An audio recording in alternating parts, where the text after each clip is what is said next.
Welcome back to the Rime of the Frost Maiden, everybody. It's good to be with you again. So a bit of complications last time. The curiosity of Theodore got the little better of him, and he turned into a popsicle.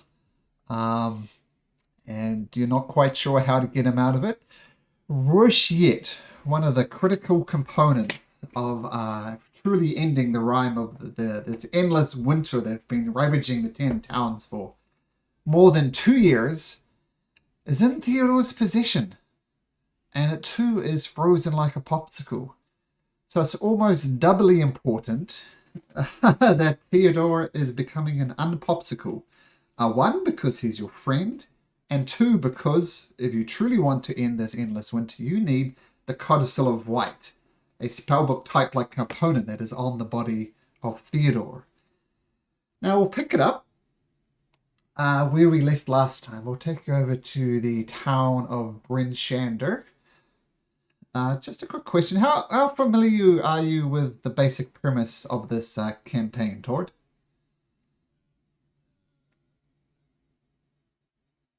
Okay. So I'll give you a quick overview. Let me take you across to the world map. So this is Icewind Dale. It has 10 towns inside of it, the famous 10 towns. And during the past 2 years, every night in the sky, people have seen a giant bird, like just ginormous, with a creature on its back. And it's been assumed that this is O'Real, the deity called the Frost Maiden, who's been just placing this town in an endless winter for 2 years. Like normally Icewind Dale is a cold place, but this has got ridiculously cold. People are suffering, people are dying, food is scarce. People are living on pretty much anything they can find from these 2 lakes, which is pretty much knucklehead trout. A lot of the towns have turned on each other. Things are tense. Worse yet, not that long ago, the party discovered that the dwarves down here at the Sunblight Citadel constructed a magical dragon made of Shardolin. And it came in all these towns with a yellow box around it, were attacked by the dragon and damaged to one extent or another. Fortunately, it didn't get to these towns, thanks to the brave heroics of the Icebreakers. They did find some clues that would suggest that O'Real herself was living up here in the Sea of Moving Ice. They defeated her, but her essence still remains. Actually, that's probably where we'll leave it. And just because the other stuff they've been doing, probably you don't know about what their plans are from here. So did that make all sense? Any questions? Cool. And we discussed that as well, and we'll get to that in a little bit, where your character can be introduced story-wise into the campaign. And just as another question, have you played on Roll20 before, or is this your first time?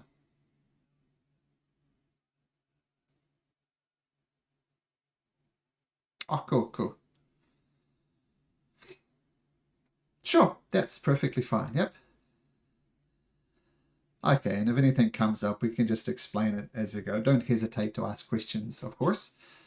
And just one thing, notice how I was pinging all across here on the map? To do that, just hold down your left mouse button. Yeah, so if you want to say, Malcolm, I'd like to go there, then I can see where you're going. Okay, so let's pick it up from right... Oh, so I'll take you across to where they are now. Where have you gone, Bryn Shander? There you go. At the moment, they're in the biggest of the 10 towns, Bryn Shander. It's got 1,000 odd people living here, and if there's any place you want to be in the 10 towns, it would be Bryn Shander. If nothing else, it's got this gate around it. But where we'll pick it up is Ignis and Stello. You're in the House of the Morning Lord. And I guess technically Theodore is there too. And you're there with the body of Theodore. The local priest at the temple has said, "Oh, well, this is a most unfortunate situation again. I mean, I heard that Stax, the elf, left. She was a good soul, and now Theodore has become an icicle. This is most unfortunate. As I said, I have done some research. Actually, we'll kind of switch it back low. So you left. I spent a little bit of time in the North Look contemplating Theodore and Stack's departure. Then you returned back to the House of the Morning Lord the next morning. And let me just get my notes so make sure everything is right. As well, as I said, I've reached out to clerics I know, some wizards, and I think I've actually come up with a solution. But there are two problems. Number one, we do need two very specific ingredients. Are you familiar at all, Egan and Stello, what a basilisk is?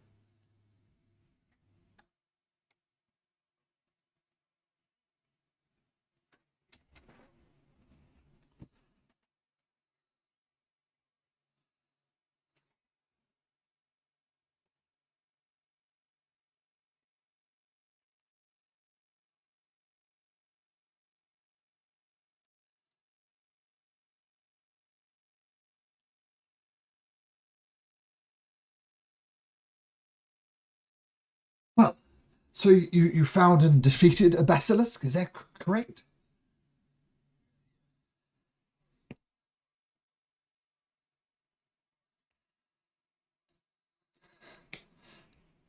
Well, while it's unfortunate that is on Theodore, that is not actually what you need.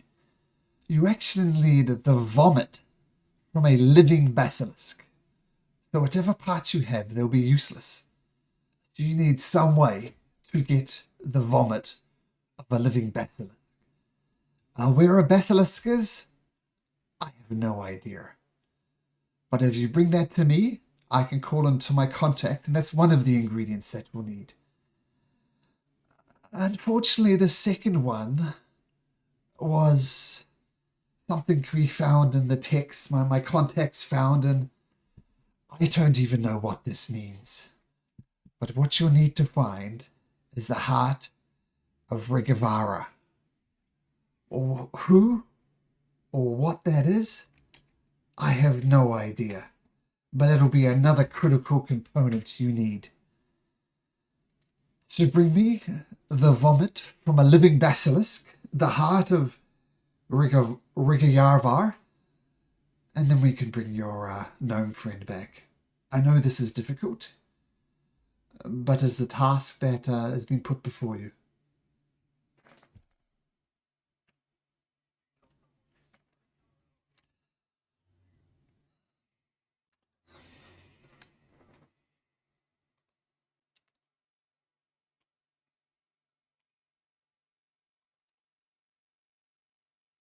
You can make a history check.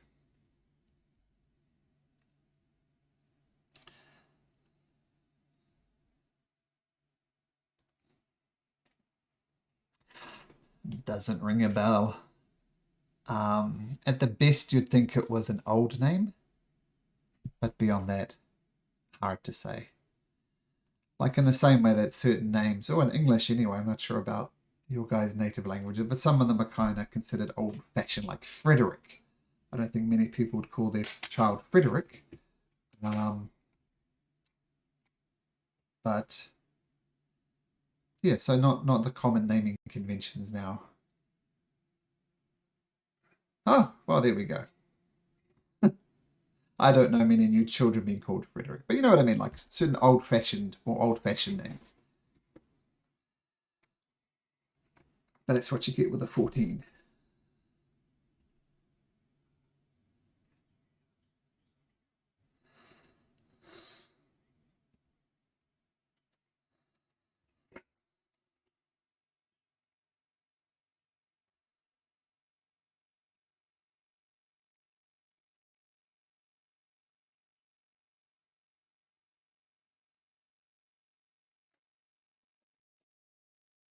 Well, that I don't know what to say. I mean, most people are more or less concerned about survival.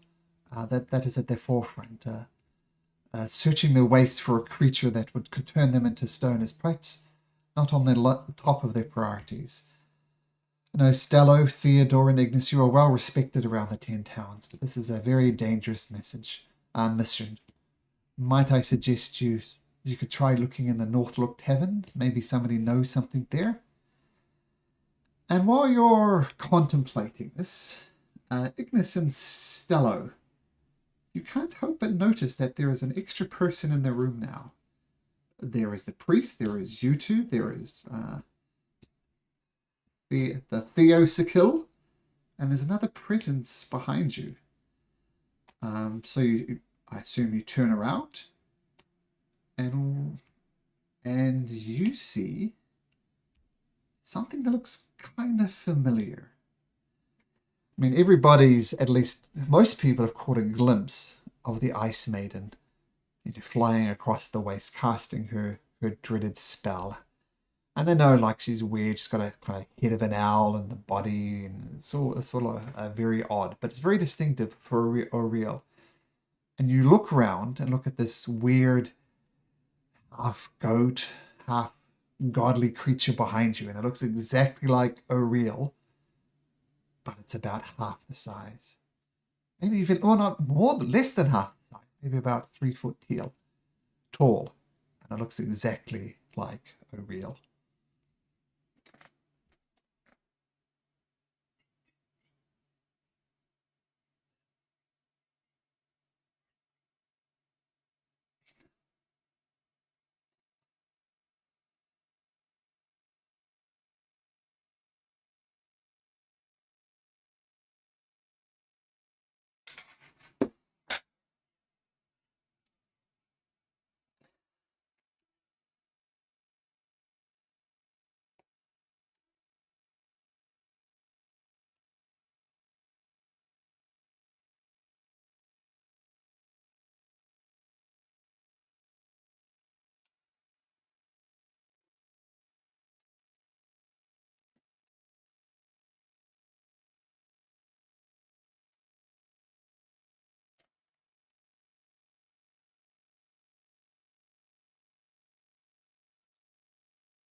Yeah.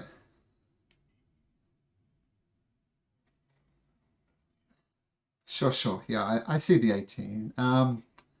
It's same thing. It's an ancient name that's not really in use anymore. So whoever or whatever Rigayarvar is, you don't know. Just that it's an old name.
Without the knucklehead trap.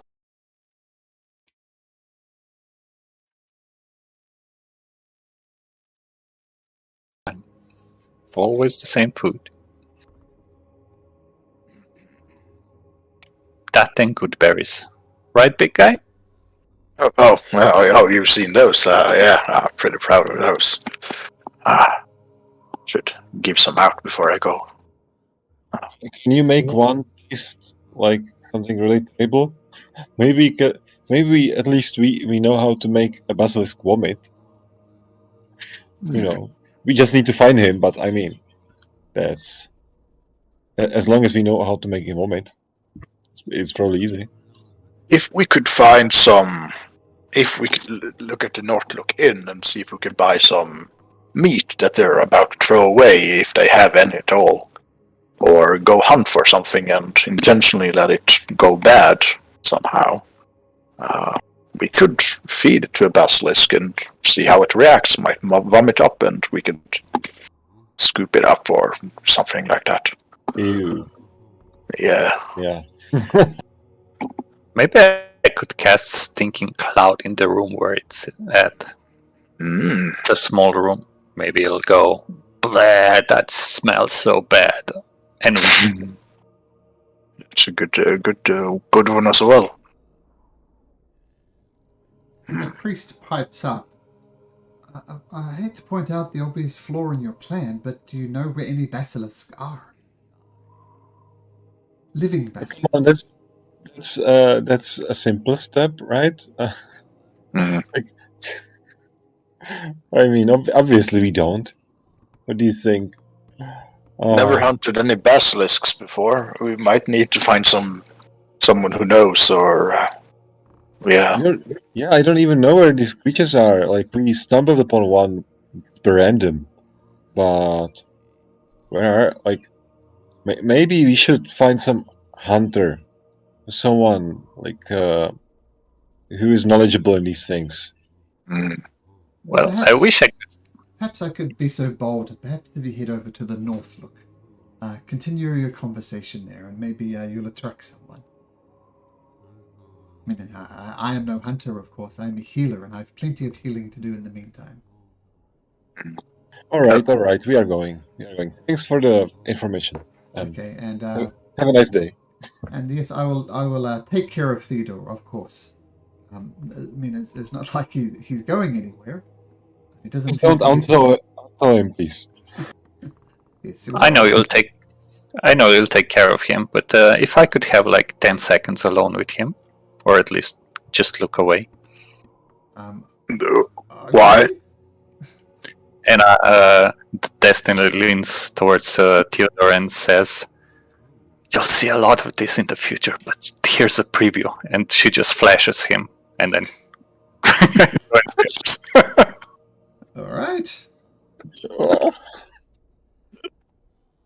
I shouldn't have looked.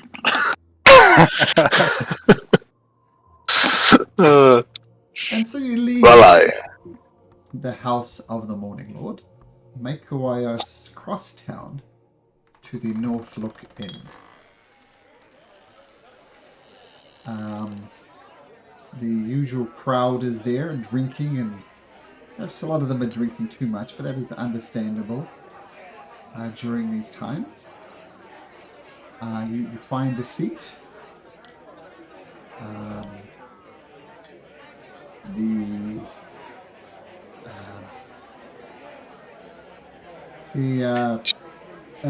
remember old Scram Sacks? He was the proprietor here. He comes up, offers you guys some drinks and something to eat. You place in your orders, and you find yourself eating some knucklehead trout, drinking the drinks of your choice, and pondering your next move. What do the Icebreakers do? So we just talk loudly about basilisks, or just approach everyone in this place to see if they know anything?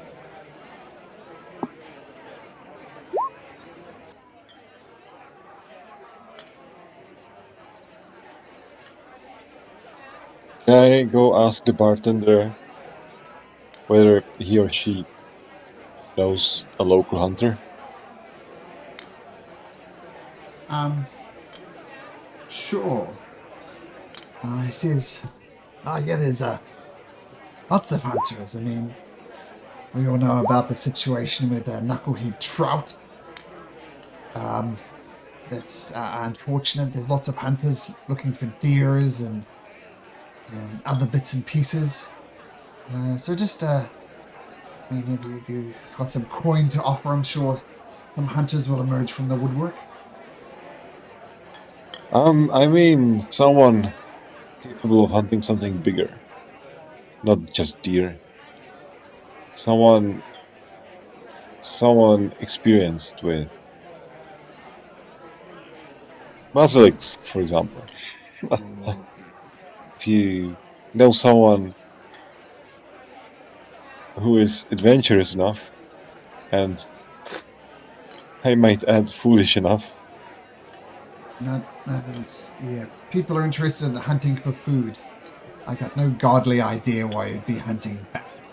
I mean, number one, there's no good eating to them, and number two, the rumors say that if you look into an eye on a basilisk, you'll be petrified. So Yeah, it's not just rumor.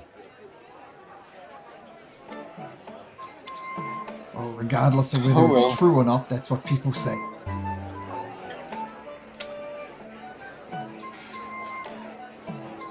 Thank you, anyway. I'll go back to the table.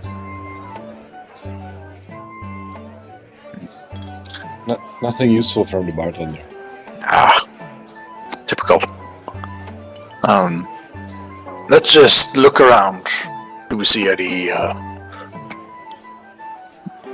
experienced hunters about? I'm not sure how they would look like, but... Is there perhaps a notice board or something like that? No notice boards. But as you're sitting there and discussing, number one, not only your problem with the basilisk, but your problems with whatever the heart of Rigar Yavar is. A figure sidles up next to you and sits right down at the table. And what does this figure say, Tord? Well, he's a quiet guy, so he's not used to saying very much. But we can say that he overheard you talking about both the basilisk and the Regriara. He sits down with a glass of steamed hot water, and he puts some kind of herb mix into it, making it like brown in color but a bit green as well. And he takes a sip of it and asks the group, "Why do you need to find the basilisk?" Who are you, stranger? Wait, I guess I can see that you're a Goliath. Yeah. Sky Tower or Worm Doom? Worm Doom. Huh. Stella's eyes narrow, but interesting. You well, you to be trusted. Has it been long since you've been at Worm Doom Crag? Yeah.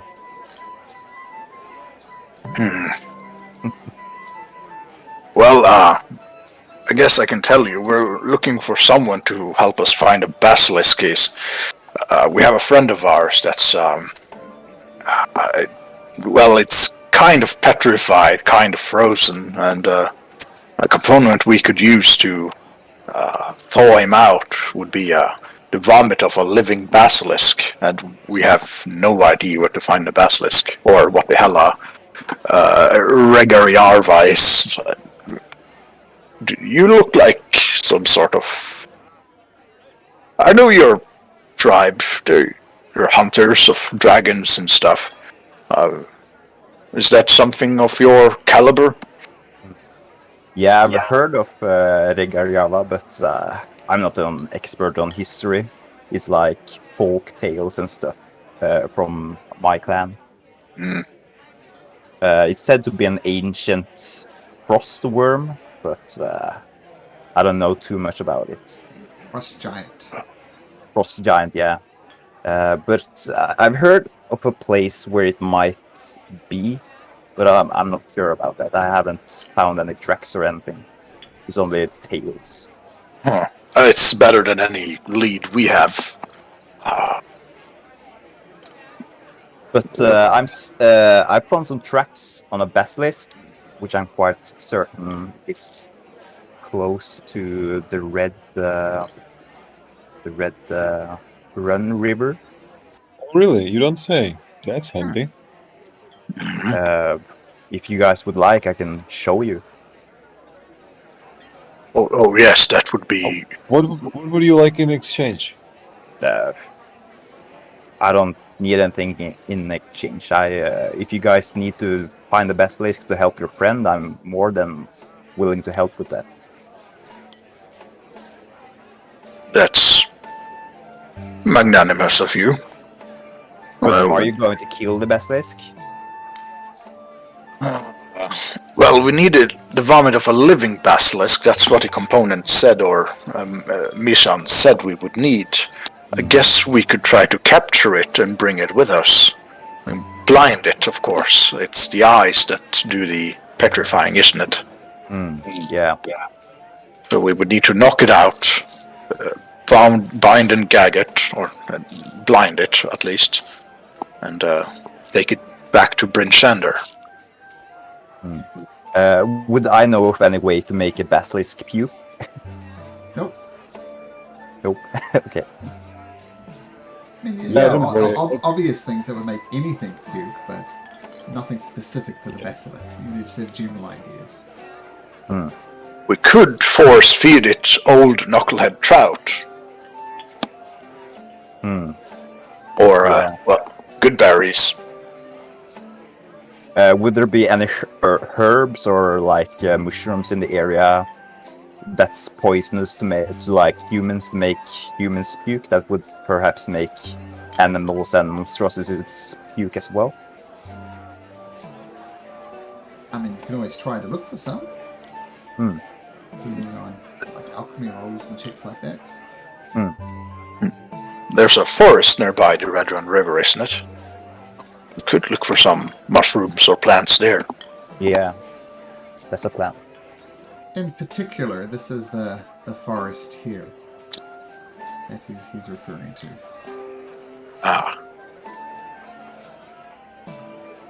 And can everybody make me a nature check, please? A nature check. Oh, boy. And who are we missing? Oh, not great. Destiny, you have heard about basilisks. Maybe Torrid might know this. Ogun might know this inherently. But Basilisks feed on stone. The thing it eats is stone. So how that factors into your decision, I don't know. But Destiny and you know that basilisks eat stone. And if I could just make one request too, Torrid. Yeah. In Roll20, if you go into the top right, you'll see a little cog wheel.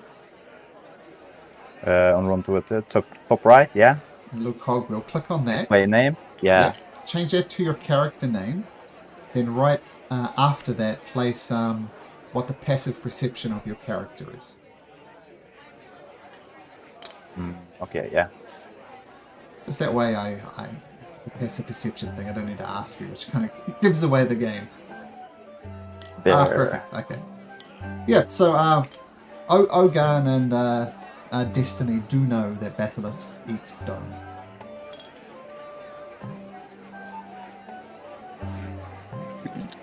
Maybe we could paint the stone with something icky. When he eats it, he'll just go, ugh, bleh. We could coat it in fish oil, perhaps. We could go shop here. Maybe they have some supplies, some potion that would make someone vomit. Would the basilisk prefer certain types of rock over others? Like, would it eat grey stones, or would it maybe prefer something more fancy? With Destiny's nature roll in particular, you know that kind of like the mountains that you find around the spine of the world, like big old rocks. You wouldn't know if it would prefer like diamonds, just plain old rocks as far as you know.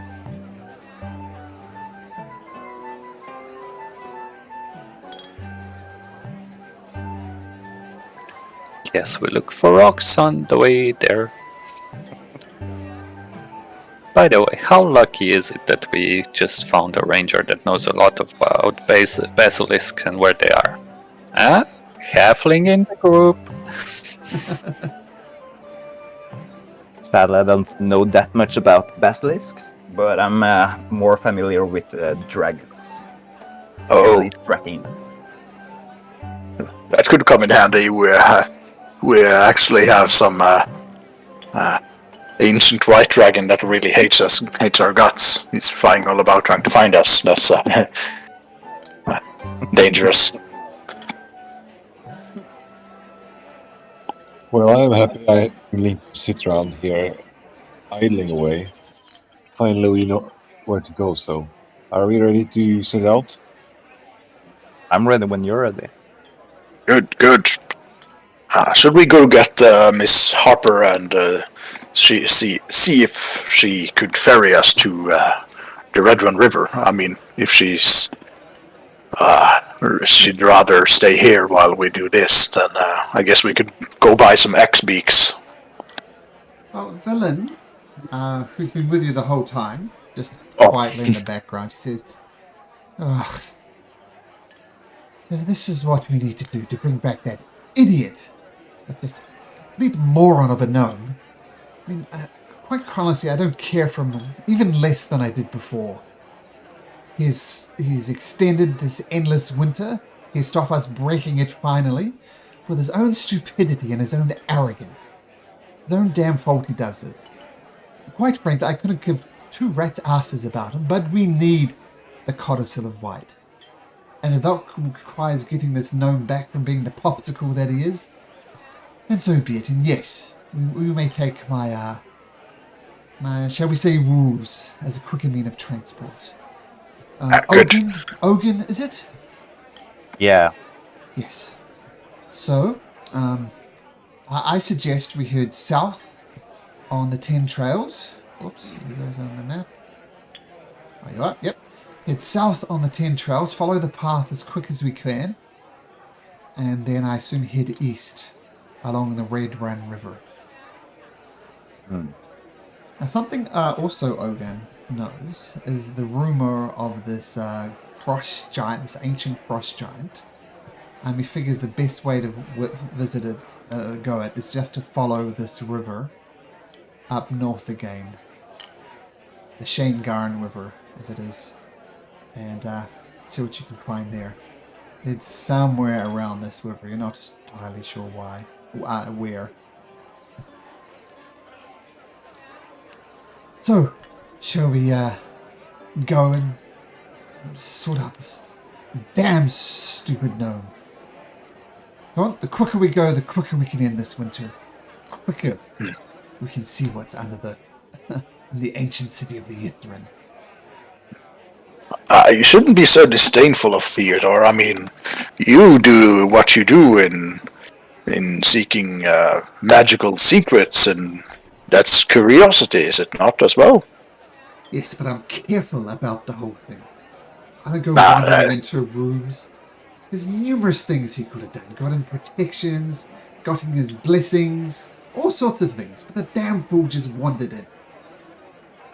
It's easy to say in hindsight, I guess. Save your breath for when he can hear you. Doesn't matter now. We'll have words. I'm sure about it. I'm looking forward. It'll be fun.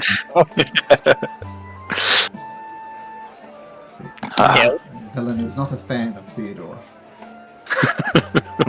We could tell. What is the time of the day actually? Is it evening, or is just everyone sitting at the pub all day long? It's early in the day. You approach the priest at the House of the Morning Lord. He did research for the day and presented the findings the next morning. You've got pretty much the whole day in front of you. And the sounds of drinking you hear in Sirenscape is very much day drinking. It's 10 pounds. These people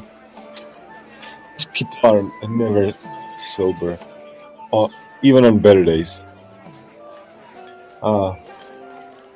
Let's pack up and go where we need to go. I don't want to stay around here any longer, or I'll get the stench under my skin. Let's go. Okay. And just a quick question, I should have mentioned this before, but Tori, did you get Sirenscape set up on your computer? Sirenscape? Yeah. Oh yeah. I'll put the link. I don't think so. I just downloaded the Beyond 20 extension to Chrome. Yeah, I put the link in Discord.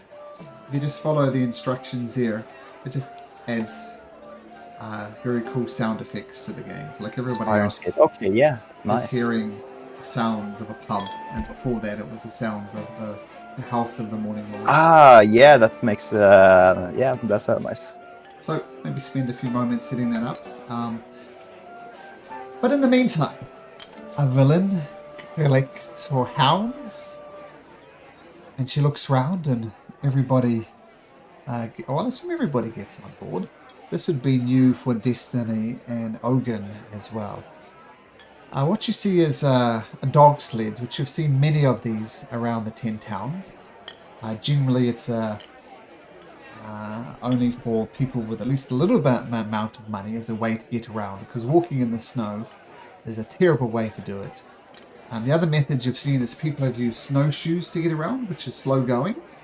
Without snowshoes, it's just not even worth going out. I've also seen people riding these weird X-beaks, which are kind of like ostriches, like walk on their hind legs, stand tall. They're very much pack animals. But you've never seen a dog sled like this. And you look closely, and the wolves she's using don't look quite right. And as you look at them, they kind of snarl at you and bite at you. And if you look in their eyes, you see a very unnatural red color in their eyes. There's something not quite right about these wolves. Evil isn't quite the right word, but something's not right about these dogs. There's Torrid and Destiny still. Sorry, Torrid probably doesn't want to get on it at all, but Ogun might. Ogun and Destiny. Look, do they have a problem getting on the sled, or what do they do? Destiny first snarls and barks back at the dogs, and then get on the sleigh. Just kind of whispering to herself, "Just do the damn job, dogs." They turn around and just snarl at you. You see the saliva fall off their teeth, instantly turn to ice, and then shatter on the cobblestones below. What about Ogun? Once Destiny enters the cart, Ogun slowly walks over to the cart as well, taking a seat. Okay. And with that, the villain says, "Yeah!" And these dogs take off.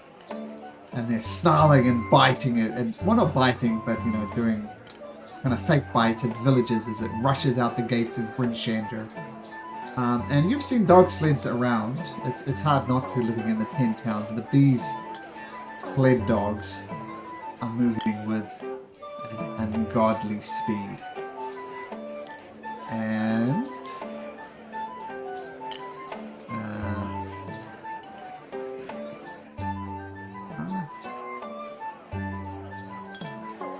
following along this main trail,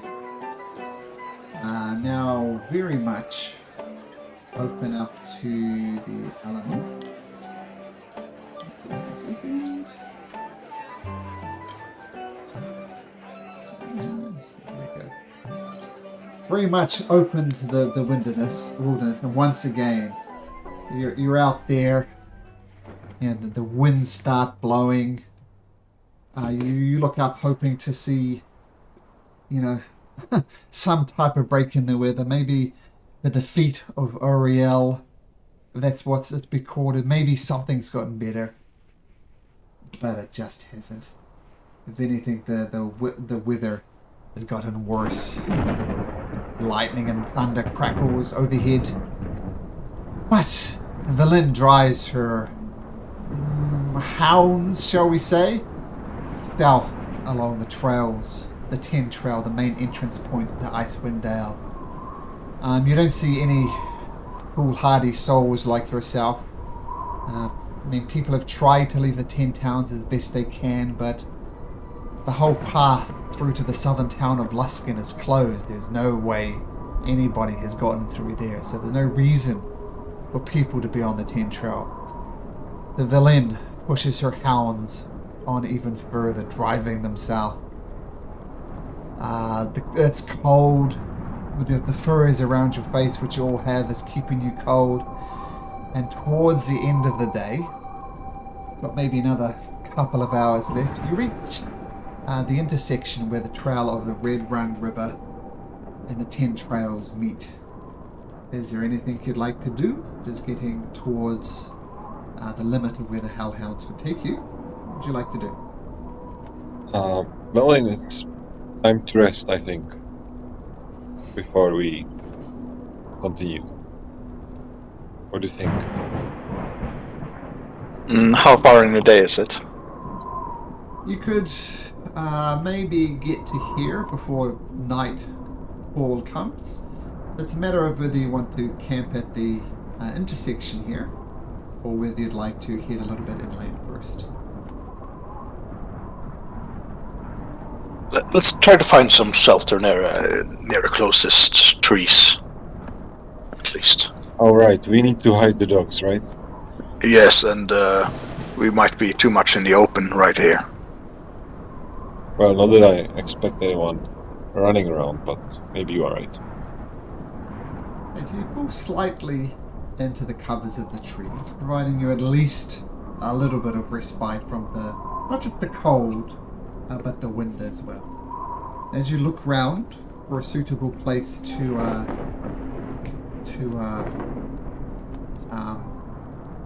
settle down, I'd like everybody to make me a survival check.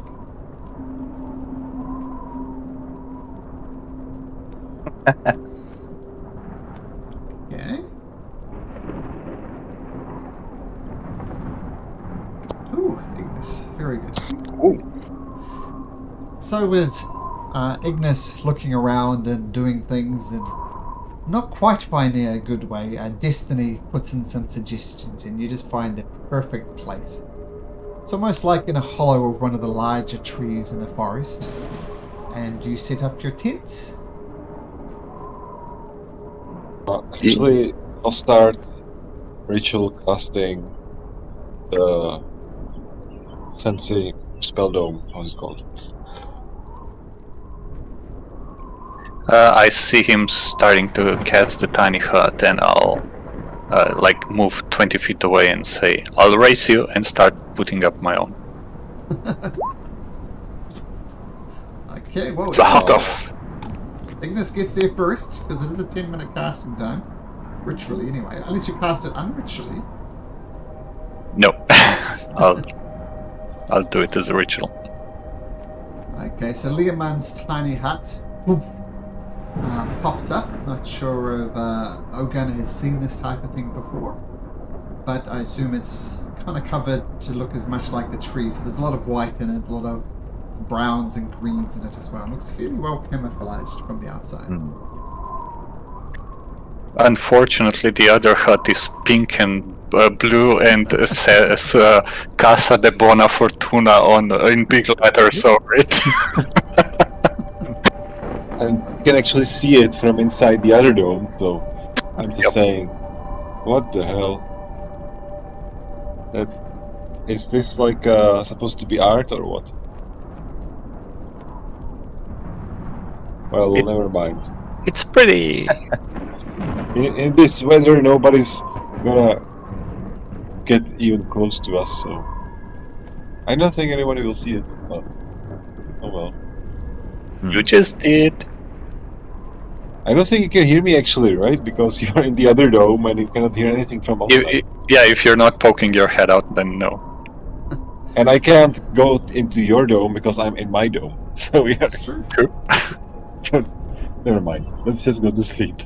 I think since we're nearby the forests, could I ask perhaps you, Ogun, to come with me? I can use a spell to see if I can find some valuable ingredients in these woods. Certainly. I was just thinking about maybe go for a scavenger hunt myself, maybe see if the party is hungry or needs some food. Maybe I can try to find You something. guys go. I'll wait here with the dome. I'll be fine. You go. You go. So this is Ogun and Stello, right? Yeah. Okay. So first of all, carry on. oh yeah, when we get to the forests, I'll use locate animals and plants. I guess I'll first use it to see if I can find any of those that would be required for the reincarnate spell.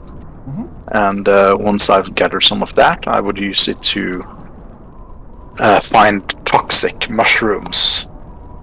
Okay, so let's do the ingredients for the what's called the reincarnation spell. Are you helping out with this, Ogun? Yeah. Make this at advantage, Stello. So both of you scavenge around this forest for ingredients. Yep. Survival. Yep, survival at advantage.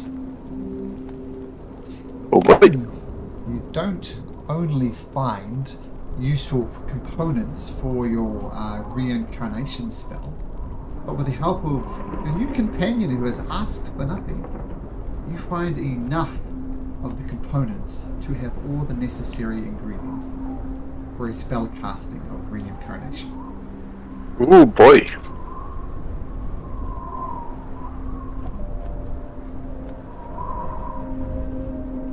And you carry on looking for poisonous mushrooms? Yes. Okay, same deal again with Ogun looking over your shoulder and you looking closely at all the fungi that is growing. You find some very, very nasty mushrooms. You know if you fed these mushrooms to a human, they would become very, very ill. And even if you fed it like to an elderly person who is not healthy to start with, they might even be lethal. These are very dangerous mushrooms that you found. Ooh. Maybe this is enough to make the basilisk puke. Might be. Let's see if we can find something to hunt. Let's see. Do you know of any game that would usually be in here? Reindeer, elk, or something like that? Maybe I can try to track some animals around this area. Name a creature. Let's see. Let's go with elk, maybe. Okay. I'll use locate creature and concentrate on that to see if there's any elk in 1,000 feet of us. Are you familiar with any elks? I guess Stallo would be. Is it so? This. Oh, yeah, that's a good. Oh, okay, I misread the spell. I guess that would. There is... In that case, elemental plants. That's a more proper one. Yeah, sorry. yeah. Well, I think. So, locate. Describe one name or specific kind of beast or plant. You're in the direction to the closest creature or plant of that kind within 5 miles of any presence. Start concentrating on elks, and I think you came across and heard of elks once. What you do know is that it's not just hard for residents of Ten Town, it's hard for these nomadic creatures. And you focus on elks, no elks within 5 miles. Sorry, it seems my magic is failing. Could you use your tracking skills? I can certainly try. If there's any animals nearby, maybe I can locate some tracks. Okay, make a survival check, Owen. I'll aid him with Sure. and guide him as well. Okay.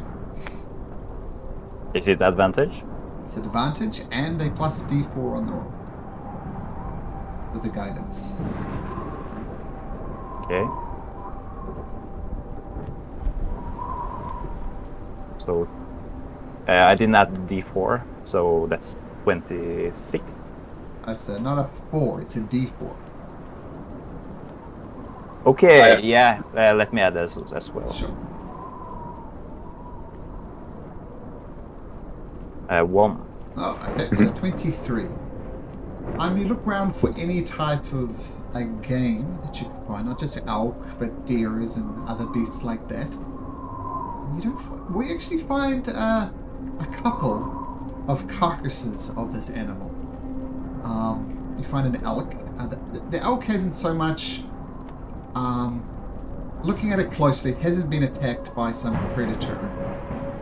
It is not so much. It's very much been butchered, like by knives and tools and things like that.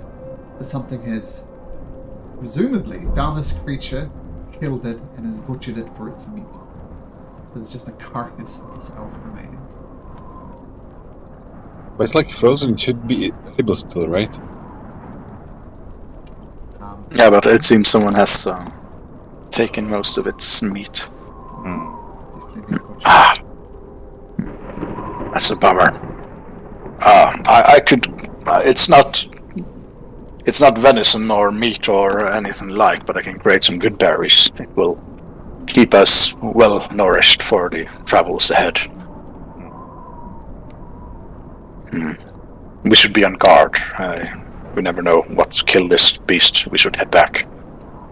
Yeah, that might be a good idea. And as we head back, Before you head back, though, Tord, if you look in the Roll20 chat, I sent you a private message that only you can see. So I'll let you react to that how you wish. Before we head back, I think I see something in the distance over there. Owen starts pointing to the west. A small creature in the distance. Maybe we should try to track that down. Maybe that's something useful. What kind of creature? I'm not sure yet. Once Ogun puts it out, Stella, you do get a beat on it as well, now that he's pointed it out. It is small. Like, could be a halfling, could be a dwarf, could be a kobold, could be a goblin, anything short like that. With the way its fur is wrapped up, though, you don't know. Let's sneak a bit closer. I'll use some magic to conceal us. I'll cast Pass Without Trace. Okay, both of you can make stealth rolls. The plus 10, of course.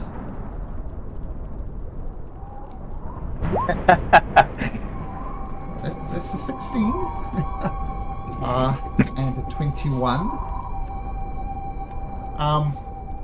You see this creature, it's covered up in furs, and as it passes by, you're pretty well confident you're hidden. I mean, you're about to break through a twig and give the game away, Ogun, but the magic that Stella has cast upon you makes you roll at least a 16. And you see, it's a goblin. It's got a small short sword by its side, and it's got a little leather pouch kind of strapped over one of its shoulders. And it's kind of got its head down into the wind and just heading west, more or less following the path of the Red Run River. Is it all by itself? Yes, which is the thing that strikes you as unusual. They say the problem with goblins is not so much that they're dangerous, but they come in the dozens. So it's unusual to see just this one goblin. I don't like this, Ogun. There should be more. Do you have a way to communicate with it? A goblin? I guess they understand spoken words, but they're not the friendliest bunch I know.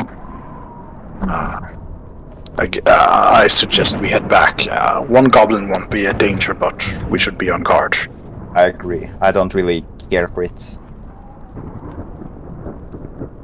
Okay. So you're heading back to the dome? Yeah, and as we're traveling back, Stellar's going to nonchalantly, say, Ogun, what are your thoughts on the, this is a word I heard Theodore use, or someone more smart, socio-political climate of the tribes these days? Ogun gives you a little bit of a weird stare, like he doesn't really understand the question, and he remains mute as he gives you the stare. Let's see, rivalry. That's probably better, yes. Ogun nods and says, I'll be honest with you, Stella, I don't really care for politics. Stella gives a nod and smiles back, like, okay, sounds good.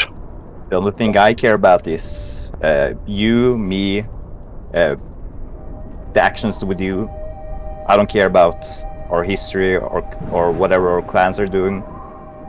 What matters to me is what the individuals are doing.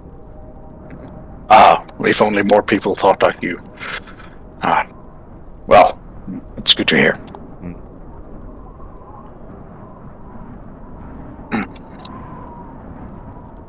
So, should we head back?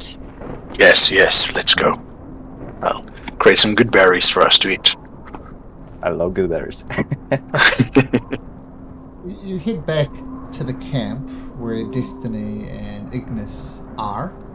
One is quite easy to find, considering one of them is almost pulsating with the peakness of the dome. So it's easy enough to find. Your hunting mission, both successful and unsuccessful. You do kind of both know it's inherently hard to find game. This is why people have resorted to hunting the knucklehead tribe. But you do find the dome. Is anybody joining Destiny in the bright pink dome?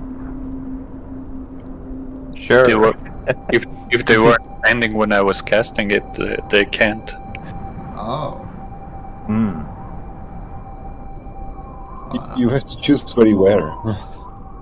I guess we were at Ignis's one. I didn't expect Destiny to also put one up, so... I was casting like 20 feet from Ignis, so they're right next to each other. Okay. And as you approach the dome, my Destiny's head pokes out, and she says, "You see how they got all white when it snowed? It looks like a butt is sticking out of the ground now." Big white butt. Funny. Okay, so with Destiny, this seemingly carefree halfling, you do settle down in Ignis's hut, and you do successfully get a long rest together, but you're all long rested anyway.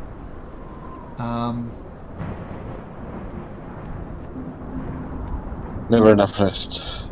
Yes, but you do get your long rests in, and you set up watches. Nothing else of note, though I assume you continue to the west. So you get up your camp. You get on the sled with Villain. And she goes, yeah. The dog's going a little slower now that they're not along a trail. And only about 100 feet from where you leave your camp, you do see that goblin again. And it sees you, and in particular, it sees the hellhound. And it just turns and it runs into the forest, actually. And what do you do?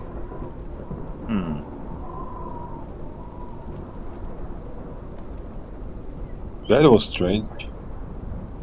Like I told you last night, it was just that one, just one goblin. Is it following us? No, we got a drop on it, and it was just by himself. It might be that it's looking for something. How far away is it?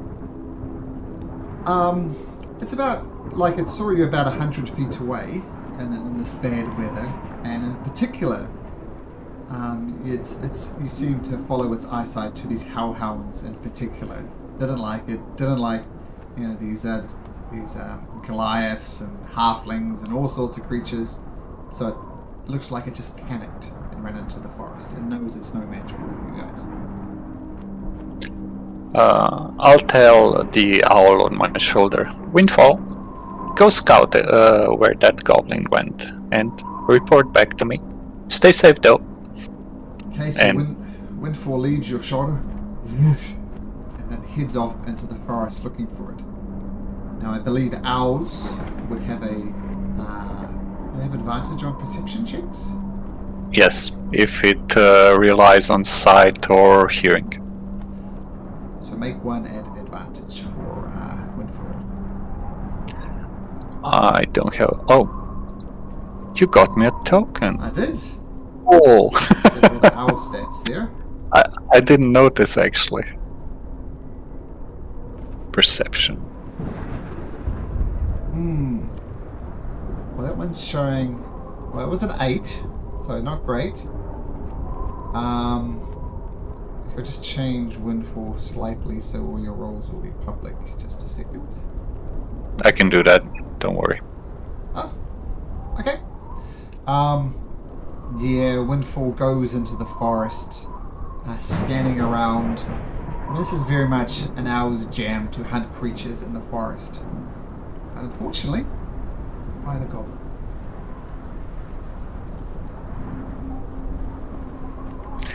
Sorry guys, Windfall lost him. It doesn't know where it went. That's okay. I'm sure it won't be. It's just a single goblin.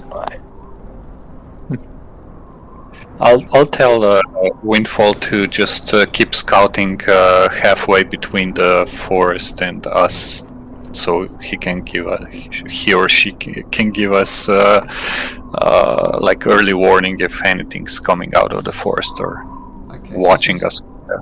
So she's flying above, more or less doing recon, making sure nothing's following you, nothing's ahead of you.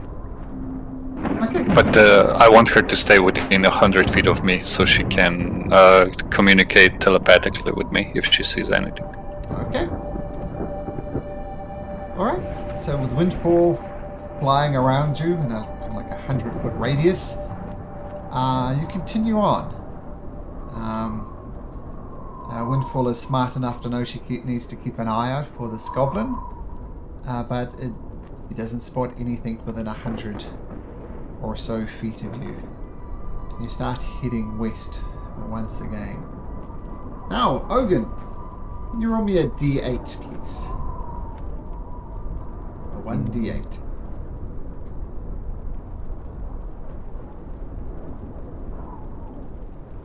Okay. Now, can you roll me a d20?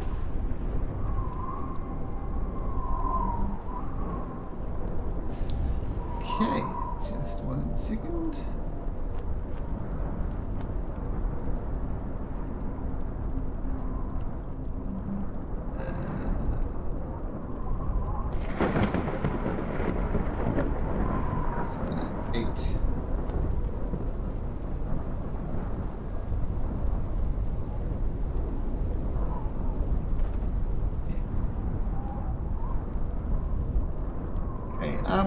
Ogun, with your passive perception of 22, you notice this before everybody else does. It's hard to notice things at the best of times. You are traveling quite fast, following the course of this river. And from these mountains on the side here, where's my mouse gone? Over here, you do see a bunch of figures walking down the hill. And if you continue on your current path, you're going to intercept these creatures. And what you see, there's a maybe 6, 7, 8 feet creatures, and you count 6, 7, 8 of them.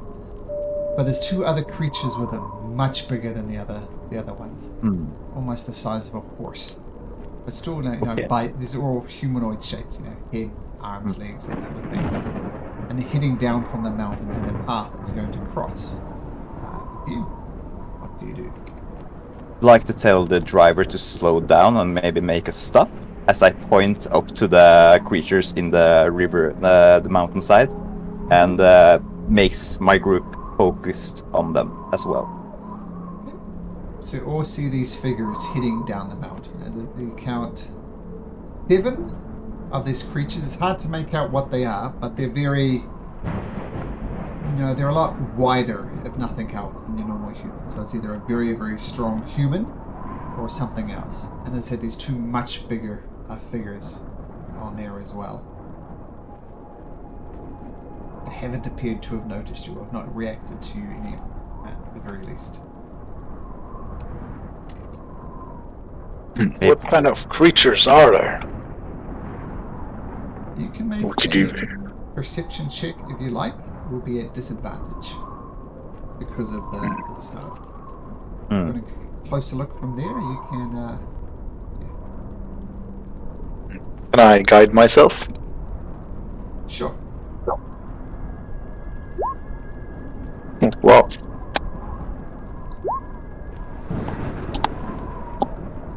about to say we could have used missing stacks with her spyglass, but it seems fine. So, well, 24 is still pretty good. 25. Don't think you've encountered these creatures before, but the 2 smaller figures, you just get a glance as the wind whips the masks away from their face. These things look like orcs. And the bigger creatures, they look like ogres. How many of them are there? 7 orcs, 2 ogres. Oh, I see orcs and 2 ogres. Do any of you guys speak goblin or orc? We can cast a spell on you, and then you will speak and understand anything. I'm not good for diplomacy. The truth. What are our intentions with them? Do we just pass them? Can we avoid them? Might be a raiding party. In that case, they would be hostile, I suppose. We could persuade them to go another way, but I don't think some orcs and a couple of ogres would be of trouble to us. And I give a look at the others, but I guess we should avoid if possible. Might be Garrett's father or something. I don't know. That orc friend of yours. Yes. Oh, that reminds me. We should check in with him, see if he's actually starving or if it was just an illusion. I'll do it later on. That's scary, right? Yes. Killing those elders. And I'm like, oh, you actually don't know.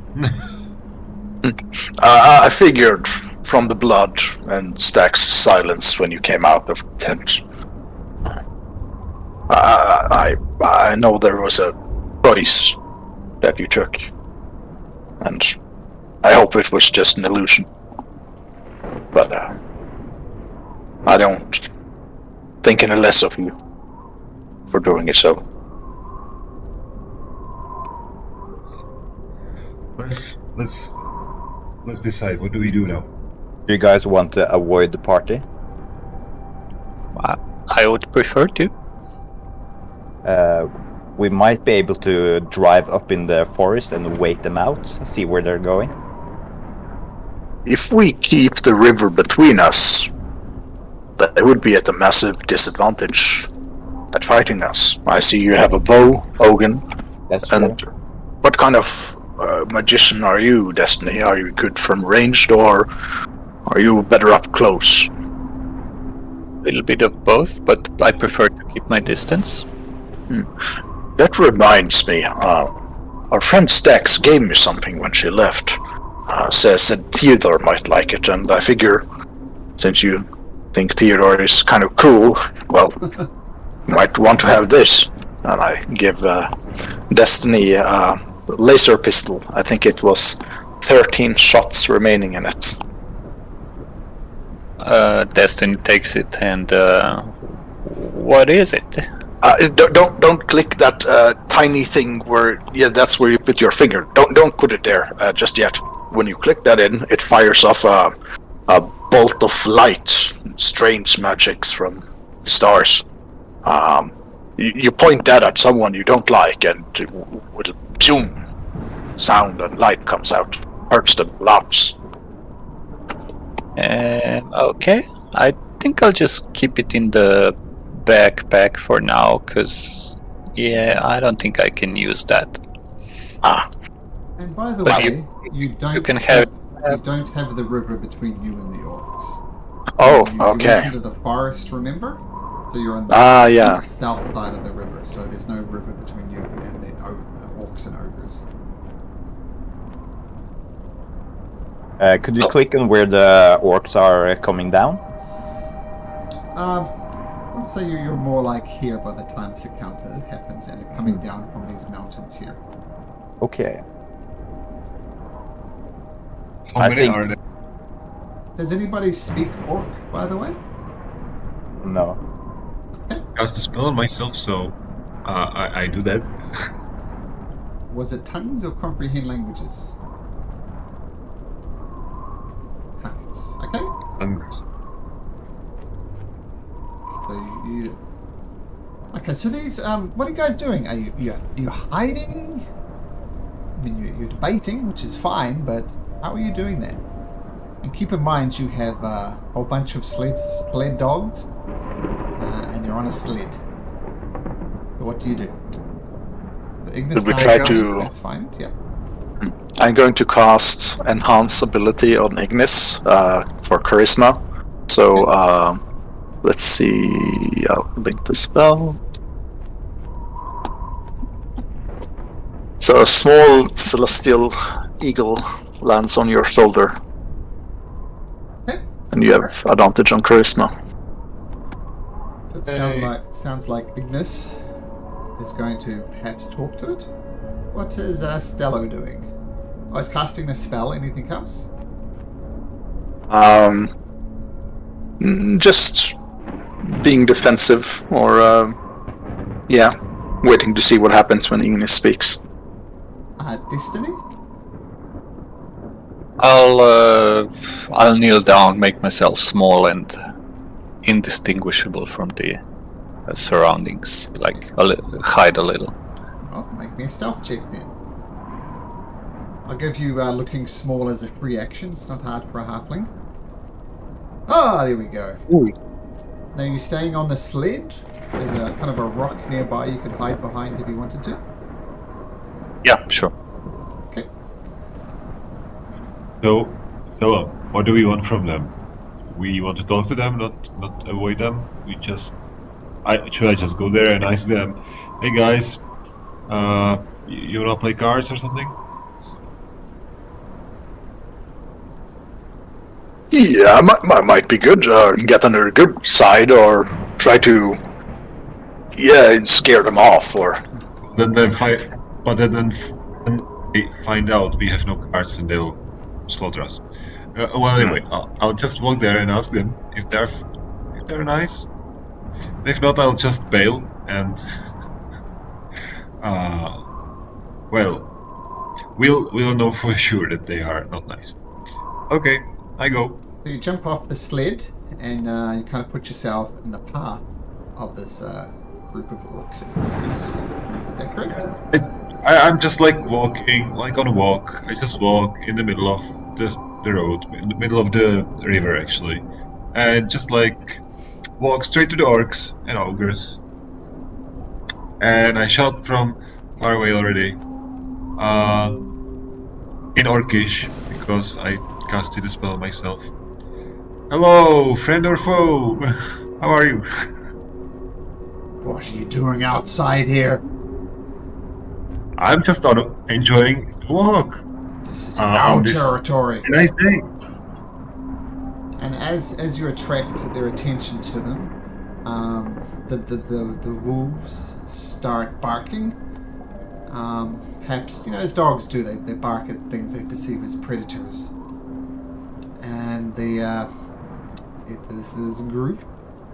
You do notice one thing, by the way. This person at the back is dressed slightly differently. Is carrying a shield, and on the shield, painted in red, could be blood, it could be paint, you don't know. You see a crude skull impaled by 3 arrows. So a crude skull impaled by 3 arrows. And Ignis, can you make me a religion check, please? I'm working on it.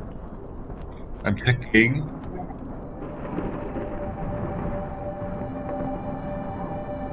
Ooh. Oh, that's a 9. Nice. Yeah.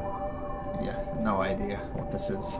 You assume it could be some type of maybe tribe affiliation or a symbol to a god. You don't know. And this one brute at the front who is much bigger and says, "There's some good eating on dogs, I hear. Let us eat your dogs and you can be on your way." You wouldn't like them. They are. We tried it, and they are really not nice to eat. You would vomit, and it's not good. You believe me, you don't like that. Anyway, I'm Ignis. Who are you? Nice to meet you. Stella's shout out from the sledge or the cart. Ask if they know Garrosh. Always nice to meet a friendly face in this well-dress. Do you happen to know someone called Garrosh? No idea what you're talking about. He's a friend of mine. Never mind. And this much larger one comes right up into your face and starts poking you in the chest, and he says, "I would like to eat your dogs. Do you have a problem with that? I mean, we could just eat you as well, just as easily." You seem like a hungry lot. And you do, once you've got a closer look at his face, like many of the people you've seen on the travel, very, very thin. I mean, he's still a brute of a creature, but you can see the bones in his face. You know, he's very gaunt and very slim. We want food. We're happy just to eat your dogs. But, What about we make a deal? I give you food. You leave the dogs alone. Because they are not tasty anyway, as I told you. And we give you food and we can talk like civilized orcs. What do you think? Number one, don't call me civilized. Number two, what food do you have to offer? Oh, you will like that. It will make you full for a whole day. It's very nice. You'll see. Waiting. Sure. Give me a moment. I walk back and I ask Stella, hey, Stella, they are like really hungry and grumpy, like hangry, you know? And we might get to talk to them if you give me some berries. What do you think? Oh, yes, sure. Let's see, they might be offended by just 10. I'll cast 2 slots. Let's see. Zoom. I'll create 20 good berries. Now tell them they should not eat more than 1. It will leave them constipated. They should eat 1 before the next day. No. I don't think what they do with their poop, whatever. And So you just see- try to You persuade them. see all the orcs, you know, they have an arrow notch. Well, in fact, they have a javelin all set and ready to go. They're all, you know, they're bracing themselves just in case this goes wrong. And you notice these 2 ogres at the back are literally dragging long chains behind them with some type of axe head on the end of it. Where is this food? Bring it to me. Okay, I'm taking the berries.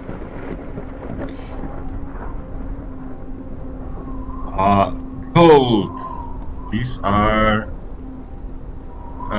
God-infused, super healthy, super filling berries.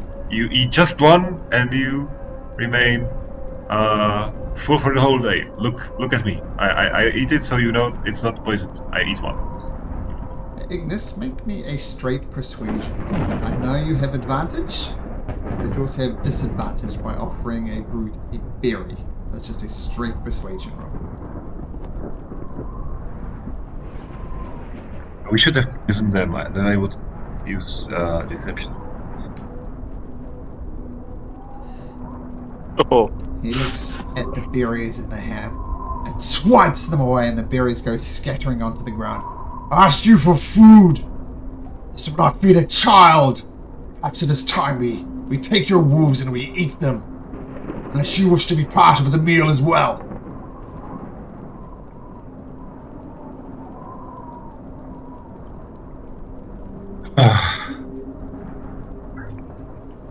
I think it's fireball time.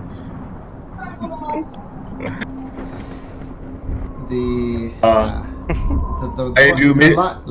larger one, after you offer them the berries, and he didn't like the berries, he tries to knock you to the ground with the help of another of his orc friends, and they are going to make me an athletics check at advantage, and they roll 14.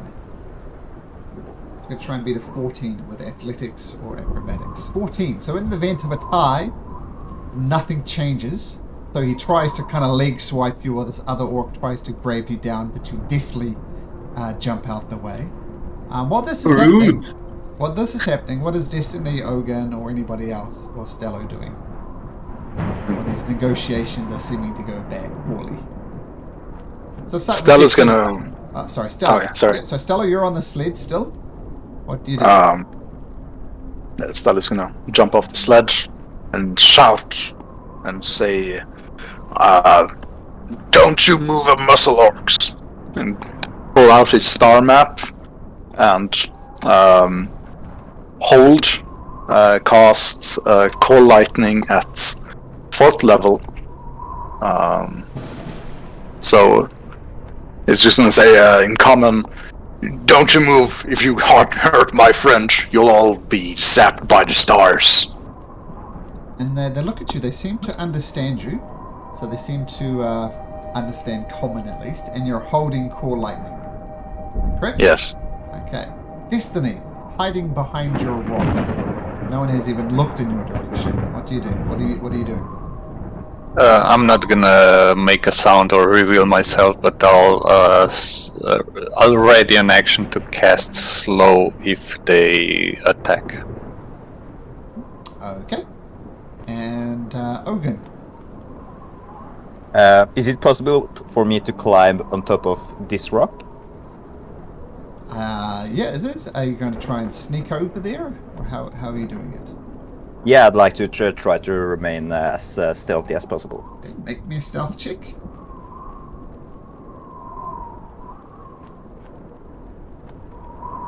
Okay, now make me an athletics or acrobatics check. Oh, very good. Yeah, absolutely. So you can, I can just drag you over there to the top of the rock. Thank you're you. like about 20 feet up there, so you're 20 feet above where things are happening. I'd also like to ready my bow in case things go wrong. Okay. So the orcs all have their javelins out, and these ogres are kind of slowly swinging this massive axe blade on the end of a chain. And not overly aggressively, but it's odd. It's going whoosh, whoosh, whoosh. And as Ignis deftly avoids them trying to grab him, you come and you offer us berries. Why don't you offer us something more substantial, or we'll eat you and your wolves for dinner?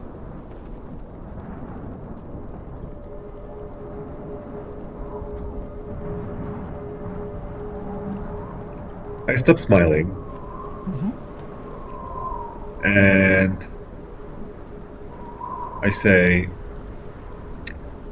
I couldn't care less. I was trying to, and you are behaving like jerks.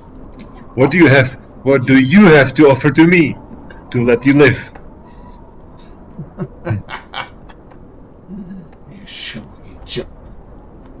Eating witches like you for breakfast before.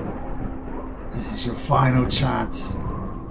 Dig into that backpack of yours. Dig into your friend's backpack. And look around, looks momentarily confused, thinking, wasn't there another one here? But he just ignores it. You and a pack of wolves are no match for us. Give me more substantial, or prepare to be eaten.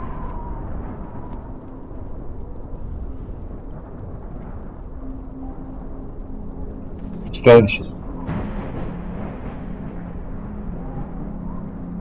What was that? I'm thinking, what about what if I polymorph into some huge animal and give them something substantial? Do whatever you like. That's the beauty of D&D.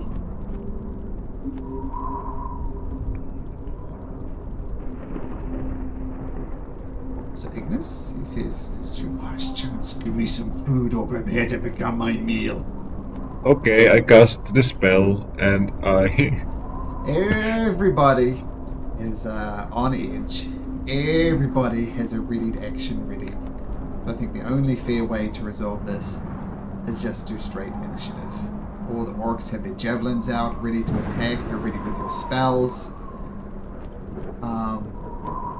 So we will just roll for initiative. I'll use one of my portent dice and use a 15 plus the 4 on the initiative, so I'll have 19. Now. Oh, and I rolled better. Damn it. Anyway, it's 19.19. Oh, and I forgot to click the token. Sorry. That's right. That's one trick, Ogun. Just make sure you click your token before you roll initiative. Yeah. I can manually fix that for you though. So Thank you. roll 19. 19 for Ogun. Why don't you guys, while I sort out this initiative, explain what this strange creature is along for the ride to Ogun? What the hell is what's going on there? Shrubby is exactly like the token looks like. It's a little small bush that's sentient and intelligent. Can speak. And he's been our sidekick for many a session. He actually died a couple of sessions ago, and I used my first Revivify and 300 gold of diamonds to make him live again, because he's the heart and soul of the Icebreakers. Yeah, I was, Like a mascot? Yeah, not far from the truth. I was actually very surprised you did that. Burning such a high level spell with a potential slowdown with O'Reilly on the horizon. But then I thought, it's Shrubby. And did we get Shrubby in the initiative order? Oh, I'll roll him in. Okay. And perhaps... Oh, Windfall as well. Okay. So yes, the orcs will get their javelins ready and prepared to skewer Ignis. Your owl, Windfall, is his first react destiny. What does Windfall do? Windfall will fly up like 80 feet, maybe get out of the range of javelins and just observe the battlefield and report. Okay, so just keeping an eye on things. Maybe there's more orcs on the horizon. Windfall goes whoosh. He's struggling a little bit to fly in this horrible wind, but she's good enough.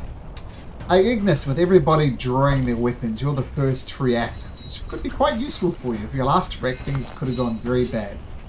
But you're first up. What do you do? I give you something substantial, I shout. And I quickly cast a spell. I polymorph into a Tyrannosaurus Rex. Have you seen a Tyrannosaurus Rex?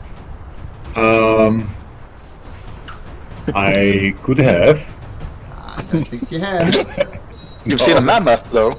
You could be a mammoth, and that's... The CR is appropriate. I have to say, see it. Okay, I didn't read that far. If you don't know what a Tyrannosaurus Rex is, you have no idea. You've never seen one, so it wouldn't make sense that you could polymorph into something you don't know. Okay, but mammoth makes perfect sense anyway, because it's like a lot of meat also. And I can just stumble. Oh. Anyway, so I'm becoming a mammoth, yes. Okay, just 1 second, I'll get you a mammoth.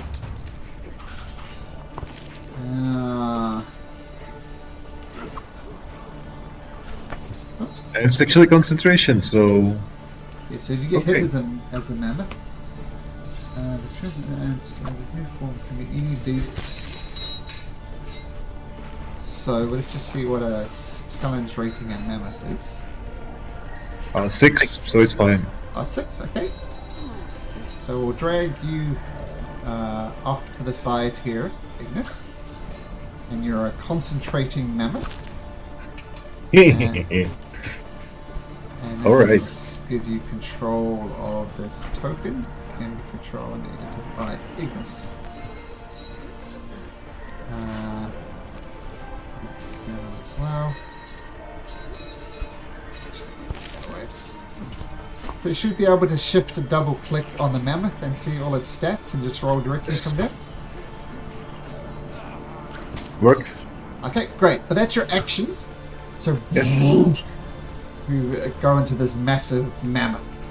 And the orcs are momentarily taken back because they steal themselves. That's your action. What about a bonus action? Or movement for that matter? It was, I mean, I don't have any more. I cannot cast spells right now, so I'm done. Okay. So you see Ignis transform into this massive mammoth. From your hiding position, Destiny, you're observing all of this. Orcs with their javelins ready to at least take down this mammoth. What do you do?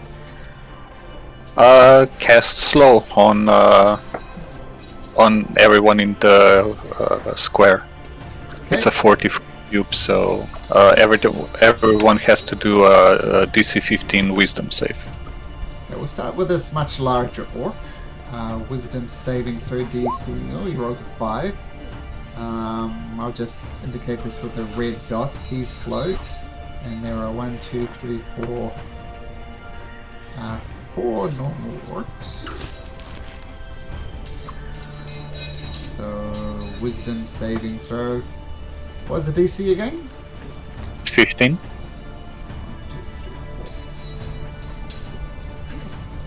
Two of them succeed. 2 of them fail. So it was this one is slowed. And this one is slowed.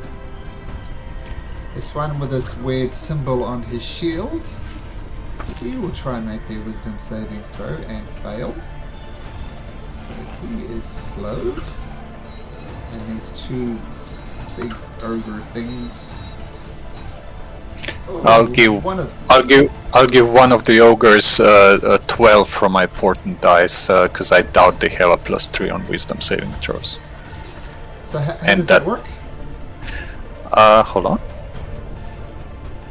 So basically, I roll 2 d20s every morning, and I can use them to replace any roll in advance that I want to. I rolled a 15 and a 12. I used the 15 for my initiative, and I'll Okay. use 12 for one of their wisdom saving throws. Hopefully, they don't have a +3. So 12, they have a flat roll. So I'll say this one here is slowed as well. Okay, nice. So Destiny, you are concentrating on slow. And they do get to save again right at the end of their turn. Yes. Okay. But regardless, so the thing is their movement is reduced. They can use an action or a bonus action, but not both. And no reactions. Is that correct? And they have -2 to armor class and dexterity saving throws. Okay, very good. Action, bonus action, not both. Can't make more than 1 melee attack. Okay. Nice. So, woof, it goes off, and all the ogres, some of them slowing, and they try and shake it off, but they can't shake it off.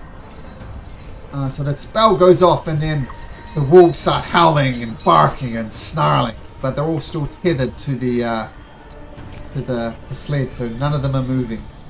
Ogun, Good. from your top, you're pretty sure you snuck up there without them seeing you? 20 feet up on a rock? What do you do? Which one is the big orc again? Is it this? That's the one with the... I didn't do the dots properly, but it's the red dotted one. The red dot? Okay. the Can I light see one. him from my position now, behind the big mammoth? Yes. Yes, you can. So just a straight shot. Okay. That's what you're doing. I'd like to place a Hunter's Mark on him Okay. as a bonus action first. There's the hunter's mark. Yep.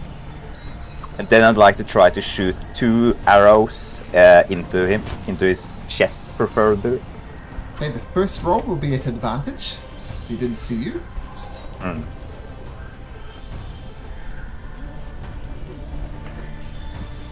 And he's got that penalty to his AC as well.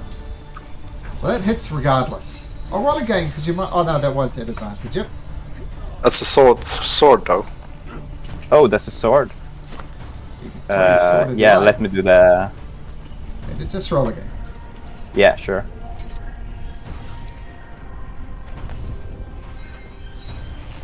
Okay, so that hits. And then roll damage for Yep. the first shot. 18 damage. And then the second attack. So the total damage is 18. Yep, so the next one won't be at advantage though, just a straight roll. Now 14 would normally miss, but this orc is moving extra slow. It's trying to shake it off and it doesn't see the arrow coming. So a 14 would have missed, but thanks to the slow spell, the second one does knock into his chest as well. So roll damage. 14 damage, got it. So, thanks to the slow spell, he's much easier to get knocks two into his chest, trying to shake off this malade in his head, but it still doesn't serve. But he does see you up on the rock now. You staying there? Are you bonusing action, anything? I think I'll stay at my spot. Okay. Stello! Right, so Stello's gonna shut his star map, draw something out of it, and a small cloud is gonna gather, or actually, with a big cloud. Let's see. Oh my goodness. As thunder and lightning starts to crack, hitting the floor, the snow, the stones around, and hopefully the group of ogres and orcs. So they would have to make a dexterity saving throw, DC 15, or take 4d10 lightning damage. And there's a thing with cold lightning. If you're outdoors in stormy conditions when you cast this spell, the spell gives you control and an additional 1d10 damage. That's up to you if it's... Oh, definitely stormy. It's a great spell for the conditions. And you're concentrating boy. on that, Stella? Yes, so that's 5d10. Okay, so we'll lock that down there. As the lightning crashes down. Okay, the war chief isn't in it, but the 4 other orcs are. Do they get disadvantage on this because of the slow? How does that work? Minus 2, it minus seems. 2. Okay. And what's the DC on this, Stella?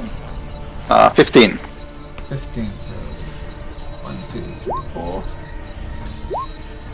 Once again, one of them would have made it, but it doesn't make it because it's so damn slow. And as the lightning storms crackles down, and it will take 29 points of damage, the orcs, and all of them fall to the ground dead.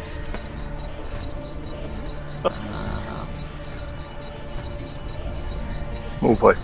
Dead. Dead. Actually, one of them wouldn't have been at disadvantage. So I rolled a 1d4 and a 1, one of them will survive. No. He was one who failed his saving throw. He's dead, he's dead. Now, the ogre chain brute. Dexterity saving throw. One of them is just going to be straight. It fails. The other one at -2, it fails as well. So they both take 29 points of damage. But they shake their head, look at their pathetic companions that have fallen before them, but they're still up and looking strong. And finally, the one with that skull with the spears on it, he is going to make a dexterity saving throws. And once again, due to the lightning, he takes the full force of it. Due to the slow spell, sorry. He's not quick enough to get out the way. Oof. Alright, so Stello, you've poured down the heavens above. What else would you like to do? Grinning and seeing what Mayhem cost, he's going to just 5, 10, 15 move up here, look up to Ogun, and hey, Wormdoob, look at this. He's going to bonus action enter the starry form of the archer as his missing eye glows up, and he's going to hit this one with his starry bow. Okay. There we go. Bonus action, starry bow, let it go. Thock! And it does. It thocks into... The guy was actually looking behind him at this horrible windstorm that's annihilating most of his party. And it thumps into his chest and he tries to shake it off. He's still up. But it's his turn. Okay, so for the lightning storm, it's if they end their turn in there, is that right? Let me check. Lightning storm. Cold lightning, I mean.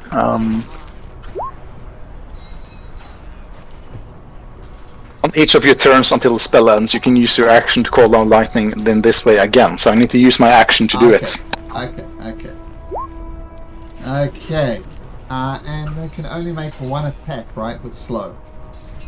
So this guy looking furious, he brings out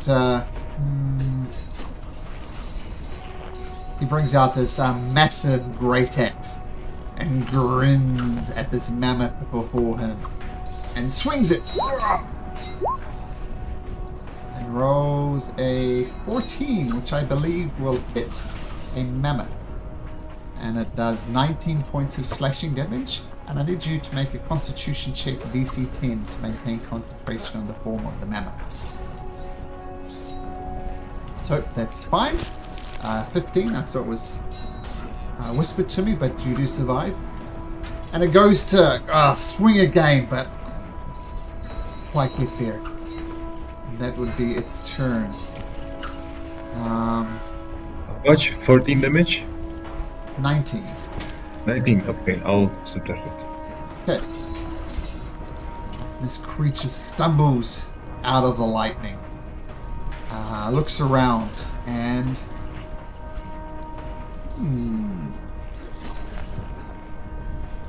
Oh, by the way, Malcolm, we can see the health bar for the ogres. That's alright. Or I can. Oops. So you see this one with a weird shield cast a spell, and right next to, I'm going to say, Stello, a massive war pick appears right next to, not quite there, and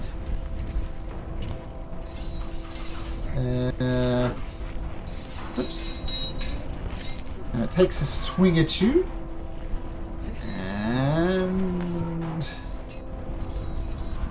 rolls a wow, which I think is gonna miss.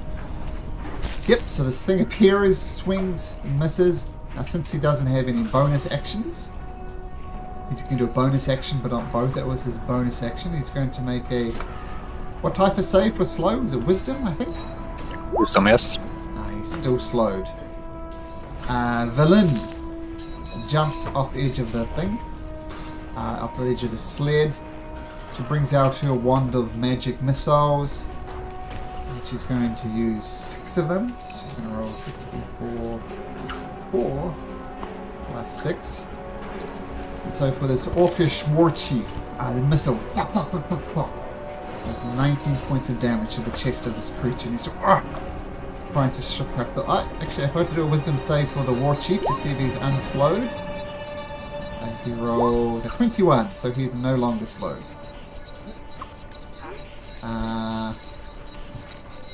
These massive chain brutes. Damn it. I accidentally closed my roll 20 page. Just a sec.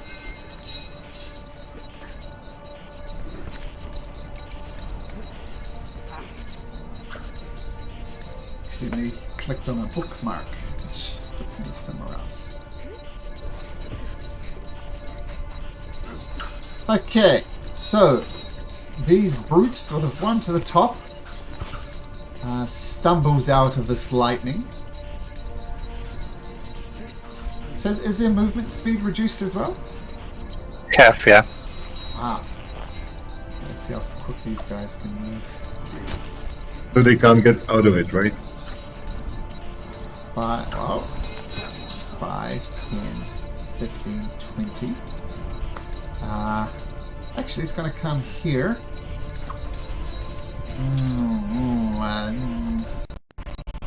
Going to be able to... I might have a chance here. Let's see.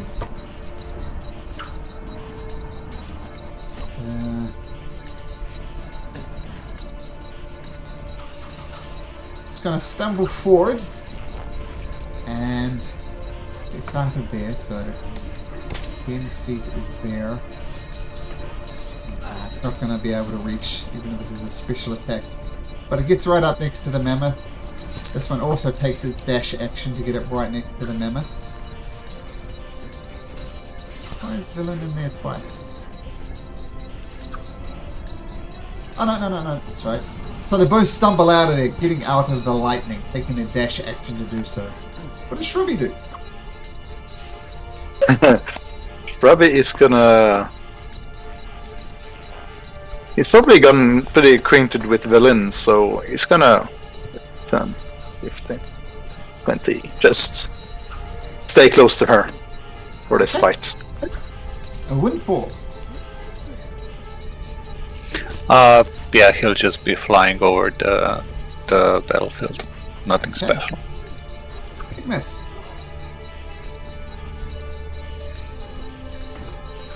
Ignis the mammoth. Yeah, I am kind of surrounded, so I'll just do and attack. Okay. I attack one of the ogre chain brutes. I don't know, the one. The big ones. Okay. So that'll be your gore attack. 13.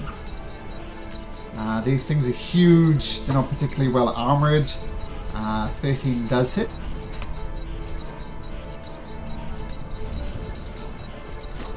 Okay, and it doesn't roll damage, so I'll just paste it. Okay. If you click on the word gore in the chat there, you can see it highlights in red and the All right. 16 piercing.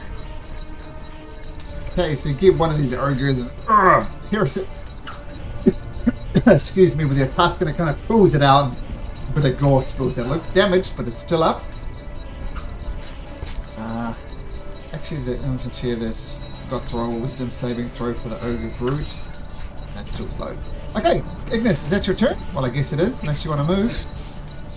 Don't have many things to do as a mammoth. You do one thing and you do one thing well. So, Destiny, concentrating on slowing these creatures. They do see you. You're no longer hidden.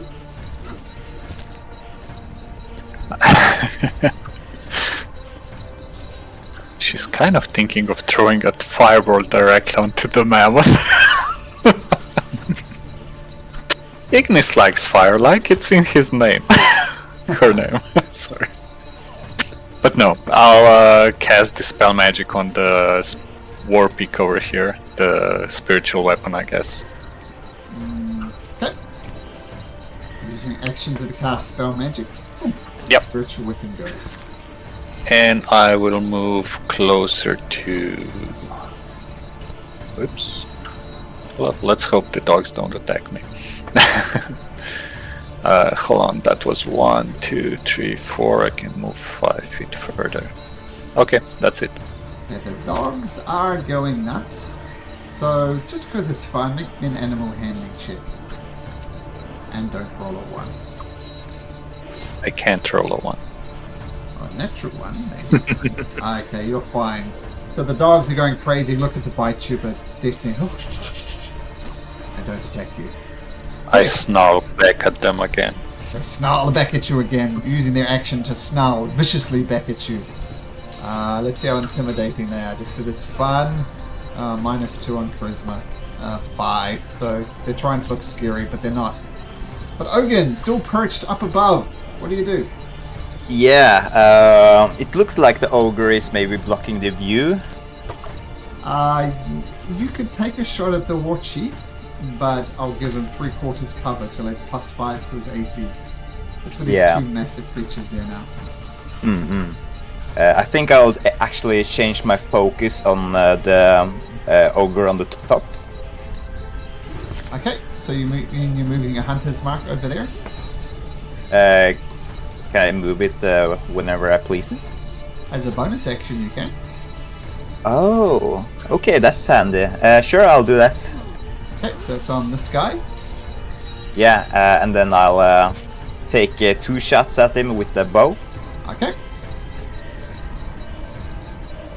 Is it still advantage on the first shot? No, because you're no longer hidden. You're just a straight yeah. shot. The first arrow, fuck, that hits. And Ooh. you do- oh my goodness. They're all damage for both of those. Okay, I'll do the normal first, Okay. and then the critical.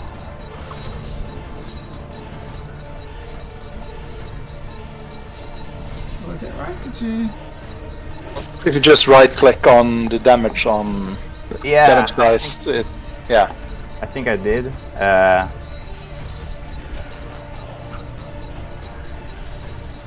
Regardless, Yeah.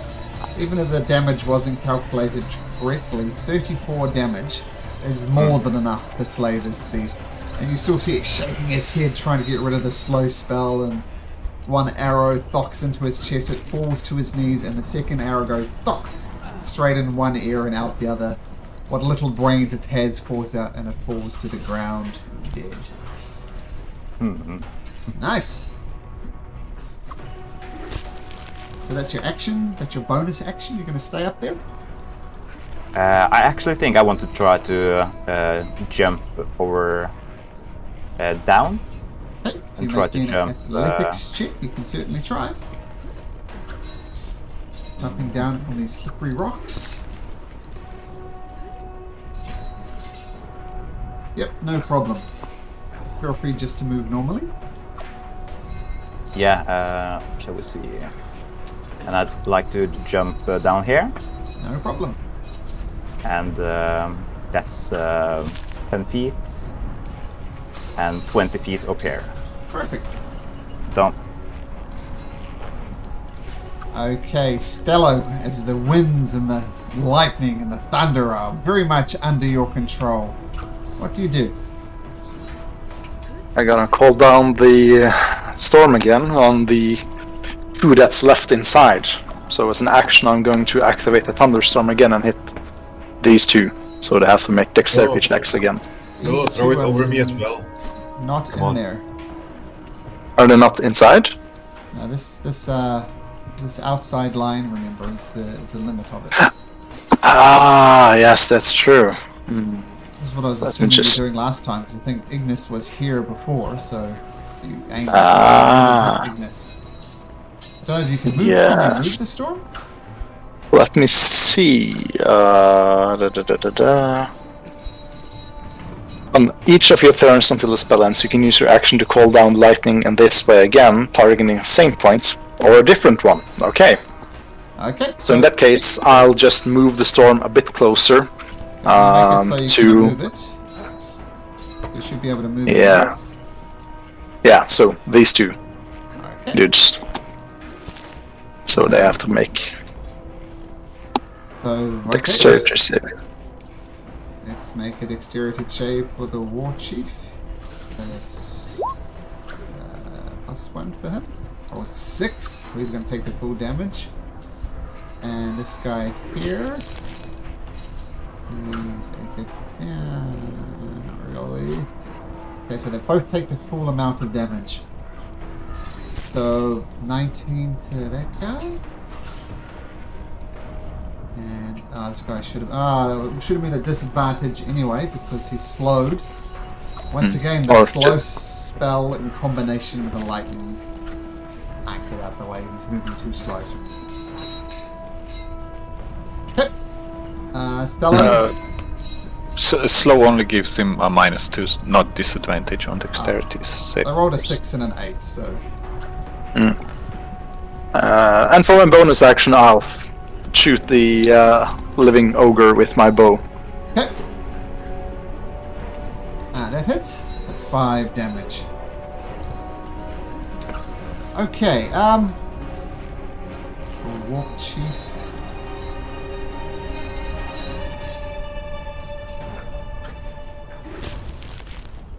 Oh, this guy hasn't been giving his initiative turn. I will give him one attack with his great axe against the mammoth, and he misses anyway. So, the war chief looks around and sees this storm and this lightning and most of his companions dead. He stumbles out of here to get out of range of this damn lightning storm. Does the mammoth gore him? No. Nope. Okay. So he stumbles out of the lightning storm and he looks around and he says, "You call us the savages? We were looking for food, nothing more. We offered you a Should I worthy take- You offered us we offered you a compromise by taking your wolves. You call us the brutes and the animals. You are the brutes and the animals." And it kind of You should have taken the good berries. We do not survive on berries. We do. Meat. I do not survive on meat. We offered you a compromise. You massacred my people. You call us the animals. You are the animals here. Huh. And he takes a bow, and a little subtitles pop up, and it says, "For your consideration by the Grammy from the Oscar board. Best role in a supporting actor. Villain! Here's what's happening," and she looks over to Destiny and says, "Shall I finish this, Chief? What do you say, Destiny?"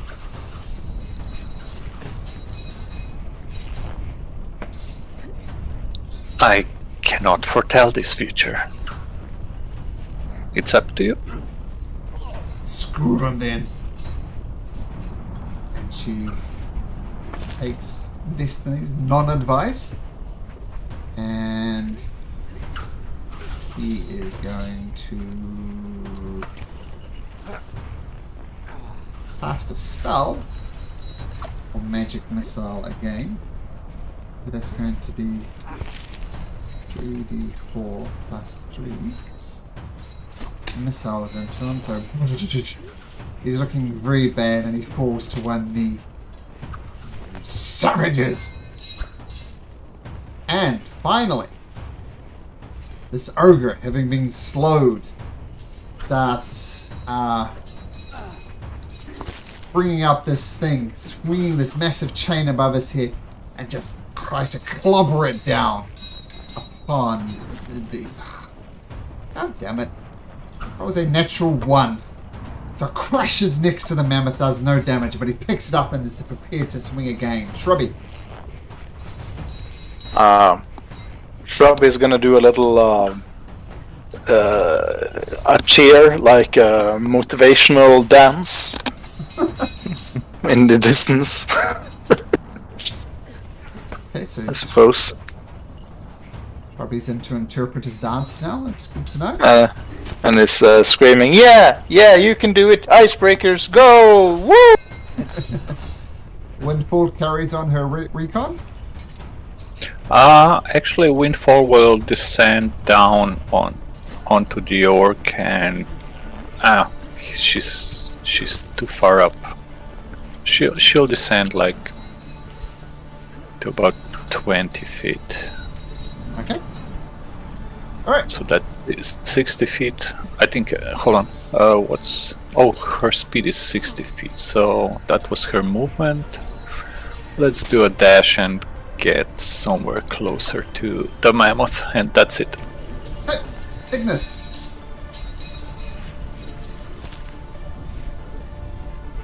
I attack. Okay. The chain brute, I assume. 21 hits. And it does 24 piercing. Holy crap. So you reach out to the chain brute and you pierce him with one of your tusks, and it tries to pull off, and you take the opportunity to sink the other tusk in. You throw the brute up in the air, blood spurts out everywhere, and it falls to the ground with its 2 massive dents in its chest. You still have your movement. I turn around and face the last orc standing here. Oh, except the chief, of course. But I mean, that's my turn. Okay. Yeah, that's it. Okay, Destiny.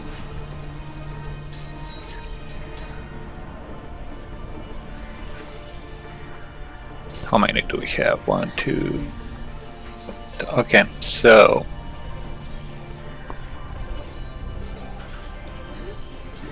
okay, we'll cast Shocking Grasp and let Windfall deliver it later.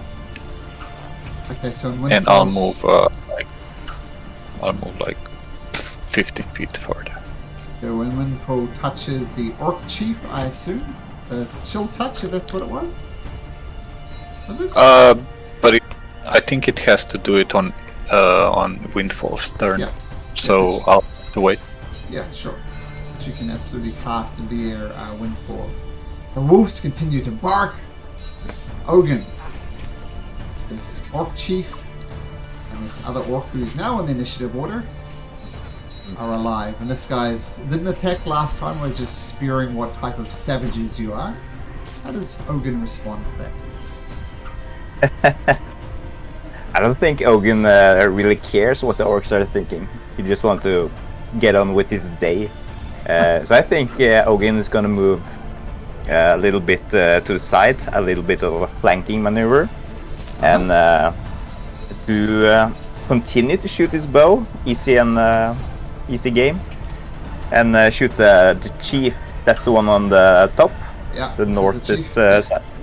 Yeah, okay. You can move the hunter's mark first.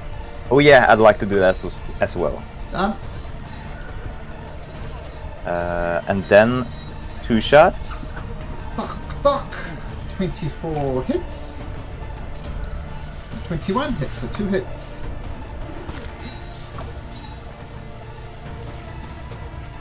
It's 19 and 16. He's already been fairly beaten up by you shooting him before, and to the lightning storm and the snow effect. It's all too much for him, and both of your arrows stuck deep into his chest. And as his last act, he reaches in, pulls the 2 arrows out and says, "You are the savages." And he falls over dead.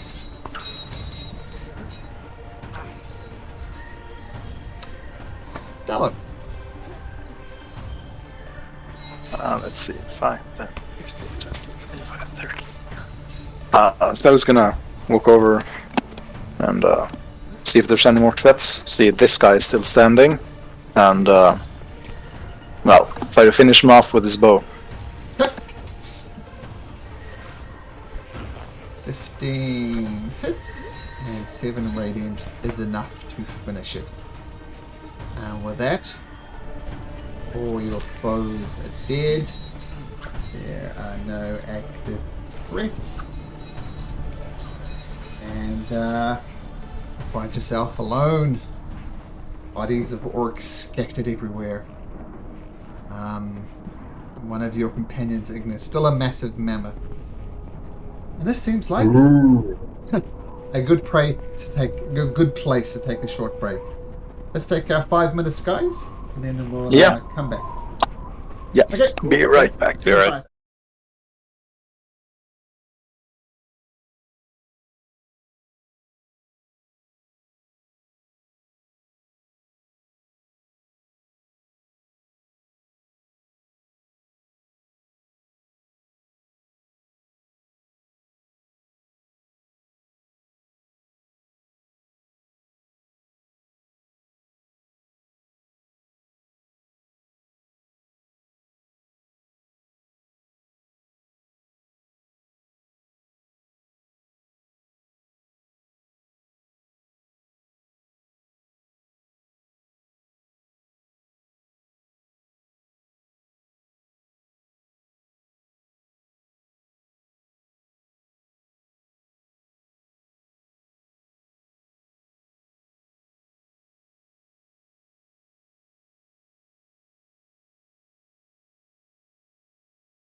So, with the orcs relatively easily defeated, and having a look around the bodies, you see they are thin. They're obviously hungry, but they're also very obviously dead. What do you guys do? Status will shake his head and say, idiots. Why don't no one want these berries? I mean, it's food. I pat Stallo with my snout on his head. Oh, that's scary. You still in there, Ignis? You become a beast, or are you... Oh, this is even beyond my capabilities. Amazing. Okay, I pat him on his back. Like, I'm trying to be friendly.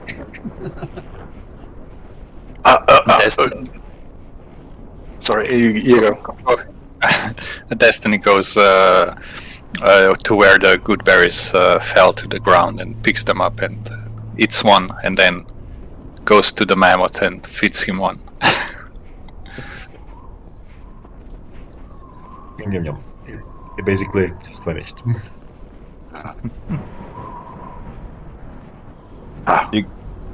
Do you guys think we should search the bodies?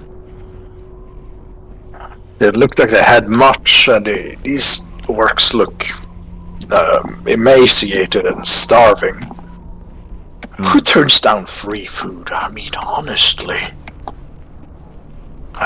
Let's see if there's something we could use, yes.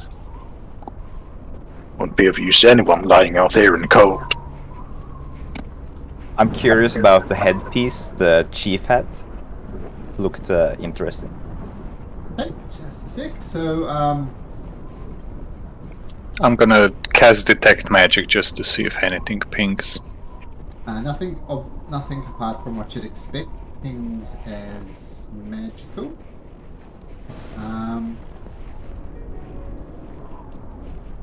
Pick.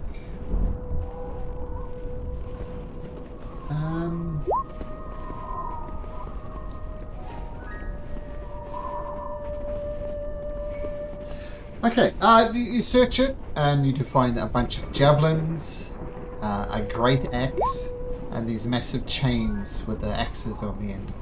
Apart from that, not much. But make me an investigation check anyway to give a thorough search of their bodies. I'll assist to give him advantage because Destiny is proficient. Okay, so roll again. 14. So 14.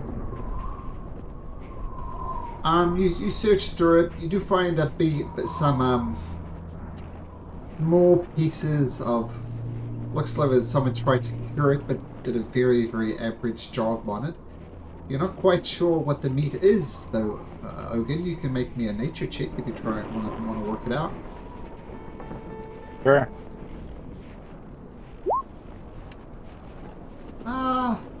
Yeah, it's goblin meat. Okay, so they perhaps ate goblins?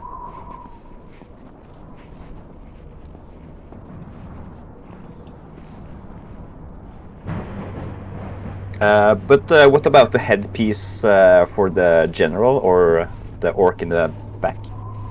That's just a ceremonial thing. It's the one at the back. Sorry.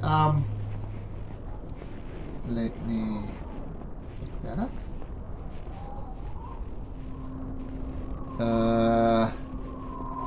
Yeah, it's just a ceremonial thing, just functionally a helmet, nothing special about it, and one of your companions confirmed it wasn't magical. Maybe we could make friends with the goblins now that we've killed their hunters. This is what that guy with a helmet looked like, by the way.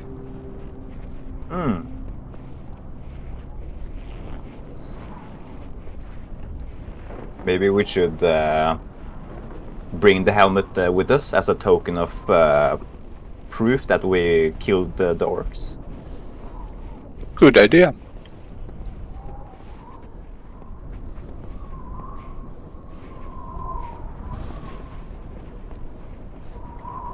Who's strong and can carry it? I can carry the helmet. And I'll send a Windfall up in the air and tell him to look for goblins or anything else. Okay, have him make a straight perception check. Normally advantage, but disadvantage because of the wind. So straight perception check. Nothing to be alarmed about, according to Windfall.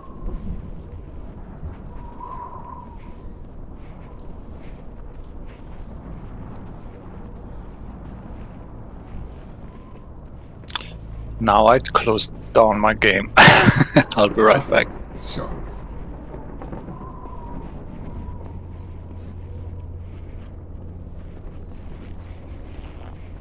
Okay, what do the newly reconfigured Icebreakers do? So, should we continue east along the river. See what we can find there. West, at least. What time of day is it? It's about halfway through the day. You know you could get to this approximate area where the Basilisk's cave is by the end of the day. How about you press on? Keeping to the south of the river.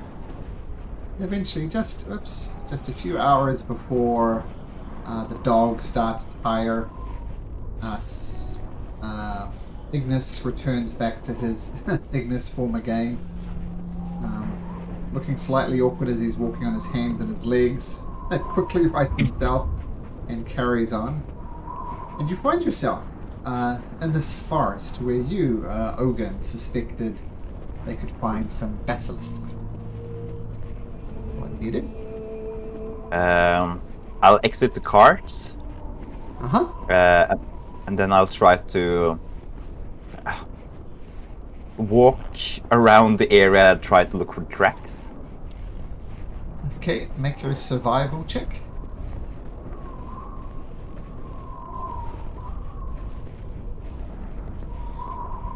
You don't find any basilisk's tracks, or any tracks of note. Maybe some small squirrels type of thing, but nothing the size of a basilisk.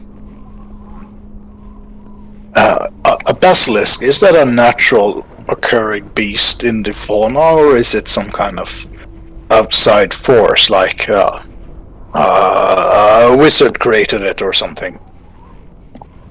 With the nature check that someone made before about basilisk that told you that it could eat rocks, you don't think they're magical creatures. They're just unusual creatures in the same way that dragons aren't magical, but they're definitely impressive to look at. But they weren't magically created per se. In that case, Stella would like to try to ritual cast locate animals or plants to see if I can find a basilisk in the nearest surroundings within 5 miles. Sure. So, this time the spell will work, and you follow the direction that the stars lead you to. You come across an entrance to a cave. And you feel that perhaps the basilisks are in this cave. And upon closer looking, you notice that it appears to be some type of abandoned mine. Just from a distance, you can see mine carts that have plainly not been used for many a year.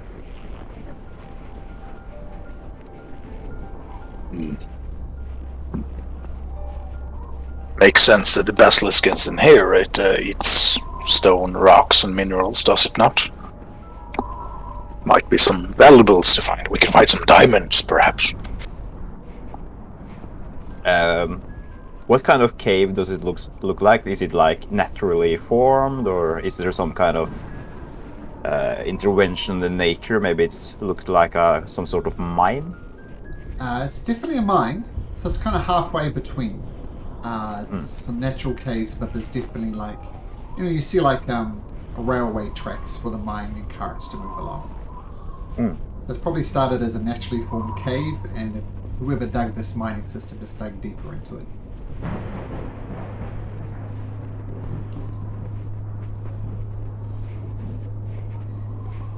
Do we have stones to feed the basilisks, or maybe we should try to look for some stones of interest inside the mine?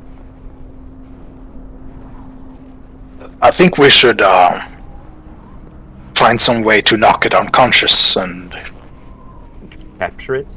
yes. At least before we find it, we should blind ourselves. Take some leather straps or some cloth and tie it around your eyes, so we don't look directly at its eyes. It will be difficult, but we did this. Me, Ignis, and Theodore, and Stax. We did this some time ago, and it went fairly well. We were perhaps a bit lucky. We had some animal help, but it should be fine this time as well. You get the animals to help you again? Yes, we could pull out some animals from the bag of tricks and tell them to search the mine for the basilisk, see what happens. Windfall can help as well. If you guys want to, I can try to move stealthily into the cave and look for the basilisk as well, and then return when I find something. Might be dangerous though. If it gets to drop on you, you'll turn to stone. Then we'll need to carry you as well to find another basilisk, and then yes. Yeah, maybe it's a good idea to use the animals for help. Yes, we could use the animals first, try to see what happens when we let them loose inside the cave. And then we could move all stealthily inside with blindfolds and see if we can find the basilisk.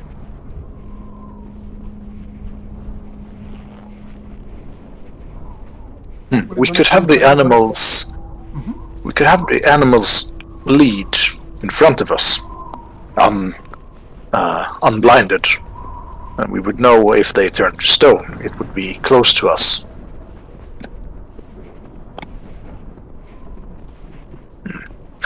In any case, Stellar is going to open his bag of tricks and pull out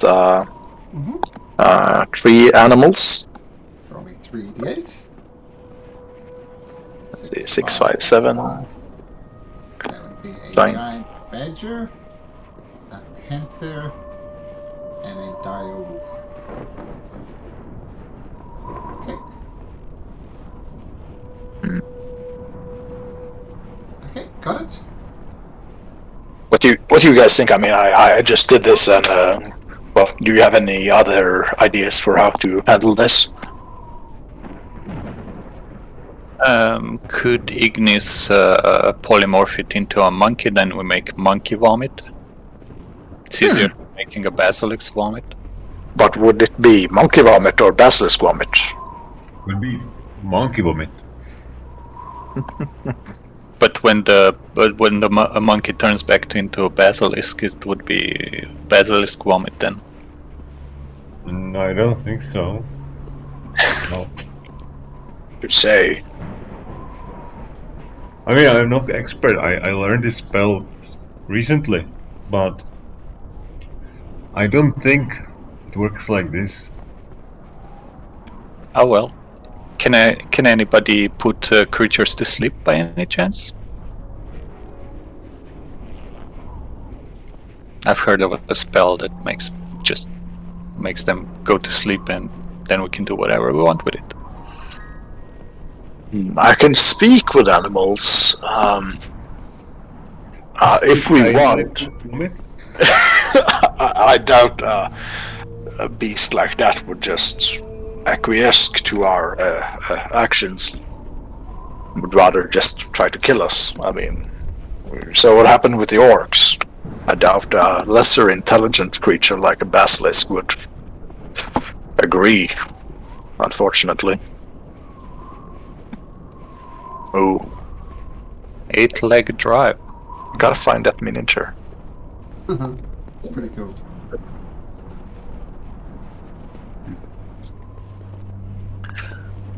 By the way, are we doing this today, or are we turning in for the night and make plans while we try to go to sleep?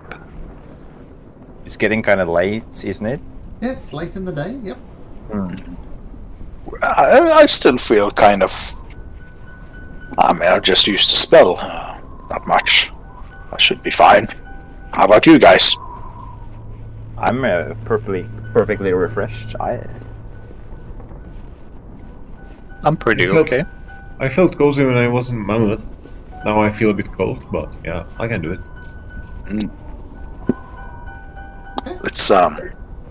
Let's find something to blind ourselves. Let the animals lead while we have the blindfold not on, but close by to pull it down in case we see them turn to stone. And then we get inside. Or pull the blindfold down and we know when to fight. Okay. So you summon the 3 animals. I have them ready. You're approaching stealthily. I'm just looking into the cave. You can see it's pitch black in there. So what are you doing for light source? I mean, Destiny. You don't have night vision. Does anyone... I'll cast. Who's casting light? Destiny? I'll cast light on my wand. Okay. Malcolm, Yeah. would I know if greater invisibility on the basilisk would protect us against its stony eyes? Make a nature check.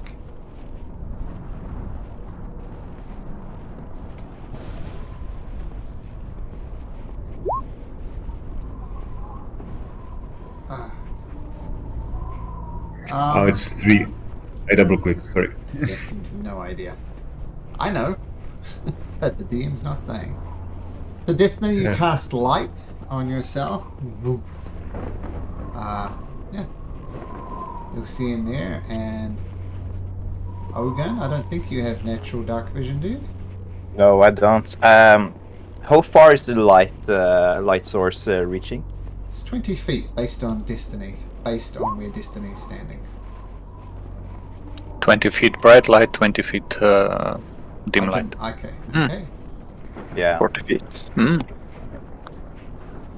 I can cast dark vision if we want to try and take a more stealthy approach. I think if we bring the light source into the cave, the basilisk will probably see our approach pretty far. I can cast Pass Without Trace again and hide our steps from detection. But will it hide the light source? Nope. Nope. You can't really hide while you're hiding a light source, right? This massive torch would go down the cave. There's no way you could stealth your way out of that. This doesn't make sense. I could cast light on a pebble and just grab it into my fist when we want to go dark. And we'll be blindfolded for when we find it anyway, so it won't much matter whether we have light or not. Yeah, you can hide the light for now and pull it out when we need it. Yeah, I'll recast light on I have slingshot bullets. I'll cast it on one of the bullets, so I can even fire it into the distance if I want to. Okay, so assume it's just in your hand at the moment.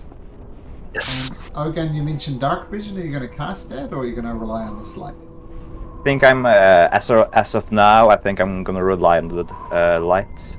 Perhaps I'll cast dark vision later if it's Okay. of any practical use. And Stella? As we are entering the cave, I'm going to cast Pass Without Trace on the 4 of us, Valin, Shrubby, and the 3 animals. That's 9 creatures. Okay. That's a good idea, because the animals wouldn't have dark vision. So that's Stella. We're missing Ignis. What are you doing? Just sharing the light with Destiny? Yeah. Ignis has dark vision, right? Ignis is a human. Human. I thought you were half elf. Okay. Okay. I am human. Yes, I'm a human. Yeah. Odd you had to check that. I had to look. Sorry. And I'll send Windfall like 30 feet ahead of us just to scout. Okay. Of course, if you want to look through Windfall's eyes, you'll be functionally blind and deaf. Yeah, or it can talk to me telepathically if it sees anything. Well, you'll see through its eyes, but you won't see anything around you. Okay. So, this Destiny. Whoop, the light goes up. Dark vision was cast on all the creatures? Everything is dark vision now, right? I think, let's see, I think direwolves. No. But I cast Pass Without a Trace on. Oh, sorry, all of pass us, without yeah. a trace. So pass without Yeah. a trace. Okay, so you approach the entrance to the cave. You think the basilisk scar. This is what you see with your 3 animal companions kind of just moving around, looking a little bit nervous, other than being natural cave dwellers. Yeah. You should all be seeing a light based on where Destiny is. As I said, you see some mining carts there, some tracks for the mining carts, and unfortunately here, well, a stone statue of a dwarf. That's probably not a statue. I'll cast detect magic while we are preparing, just as a ritual. Okay. While we were taking the animals out and the rest. Okay, I'll let you know if anything pings as magical. But nothing does. I'm gonna go check out the Dwarven statue, and I'll send Windfall like a little into the. Hey, well, if everybody's sneaking Chef. in, can everybody make me a stealth check, including Windfall?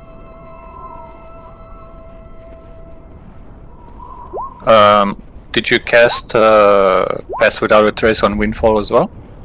Yeah, Windfall will be the 10th creature to get it. Okay, then I'll keep Windfall within 30 feet of Stal.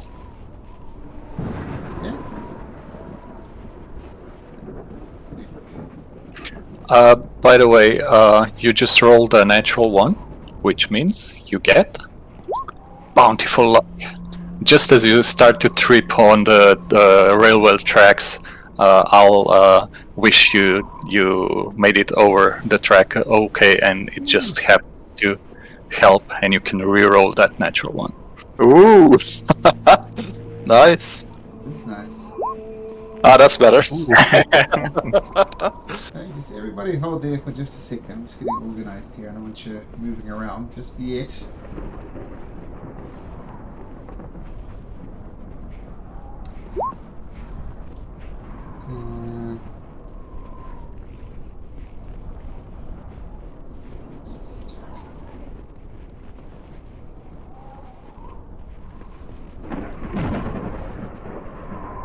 Okay, at the very least, as you enter this mine, the horrible wind dies down, no longer getting into your soul. You cast Pass Without a Trace, all currently relying on the... Actually, it was 40 feet, wasn't it? Yeah, I've still got this as 20 feet. Yeah, 40 feet. So you can see a little bit more light here now. And let's see, or it's stealth rolls. The Ogan is 23, Ignis a million. Stello 33. What about He this? rerolled. Yeah, I see that. Yep. Yeah. And Oh yeah, sorry. Destiny 29. What about Windfall? She's the last one. 17 plus 10, 27. Okay. Let's get these creatures done as well. The Panther 28. The Badger.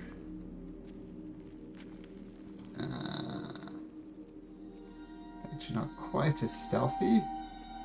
23 though, still pretty good. And the Dire Wolf. It is stealthy as well with a +4. Oh, 34. Okay, so you're fairly well hidden.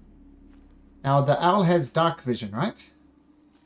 Yes, I'll 60 have that feet. on a token, so you should see what the owl sees.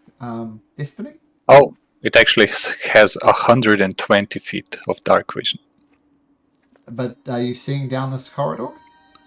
I am. Do you see this? Oh, wait a minute. So something, you hear it almost before you see it. But there's a massive creature up there. And it's weird. It's kind of half in the stone and half above the stone. Almost like it would be like in a swimming pool or something. But the lower half of its body is resting in stone. And it's quietly snoring. Seemingly the pass without a trace has not alerted you to its presence. I'll Perhaps- whisper to the others. That's just due to the dumb luck of destiny. How she managed to stop Stello leaning onto the cart and crashing over. Sorry, carry on. No problem. Windfall sees the creature. It's right at the end of the shaft, behind one of the wagons, and it's not moving at the moment. Should I send it to investigate further? Might be dangerous. We should send the animals first to attack, and meanwhile we blindfold ourselves and follow. Good plan. According to what you can see through Windfall's eyes, Destiny, this is not a basilisk. It's not a basilisk. Okay. Destiny wouldn't know, because Windfall is just describing a large creature there. Okay.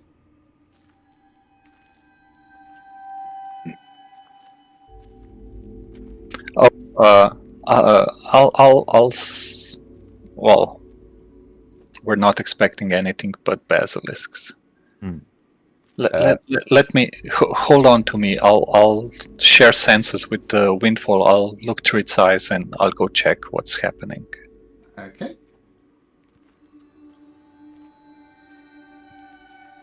One sec. Sure. Okay, so you're sending Windfall over closer to investigate? Yes. Have Windfall make me another stealth check. And you are more than 30 feet away from Stello, so you will not get the +10 for pass without a trace. Okay, 14. So the creature's there.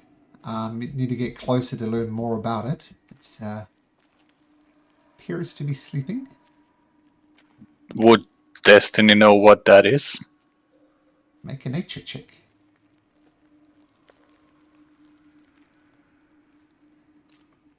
No.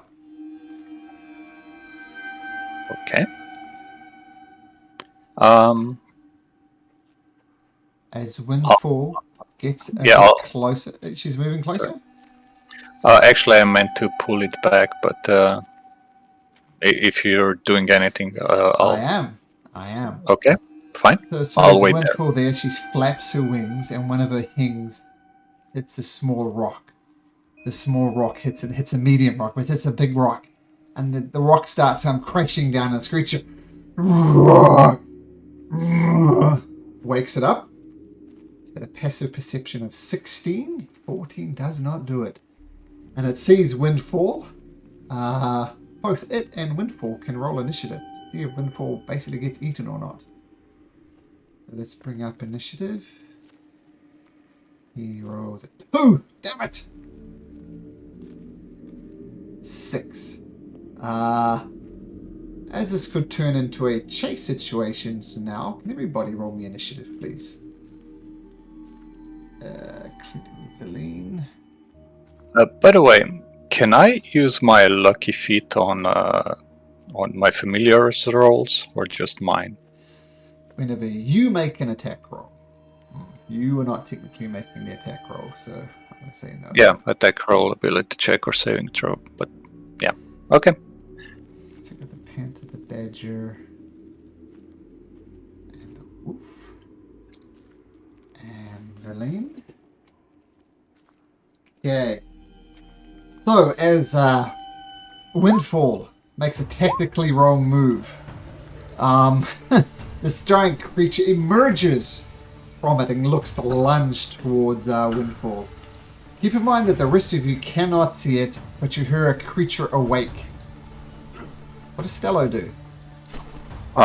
Stella's gonna bonus action enter story form of the archer and pull down his blindfold. And he hears the sound of the creature this way.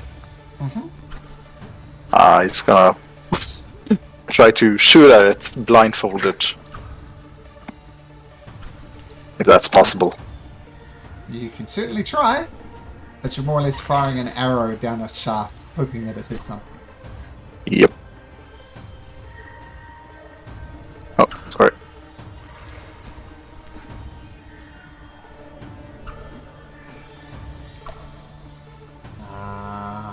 You shoot blindfolded. Roll me a d6 and don't roll a 1, Stello. Roll me a d6 and don't roll a 1. Okay. So you hear a flutter of wings, but no squawk. And it just rattles off down the corridor. Your arrow went down there, missed Windfall, and missed everything, in fact.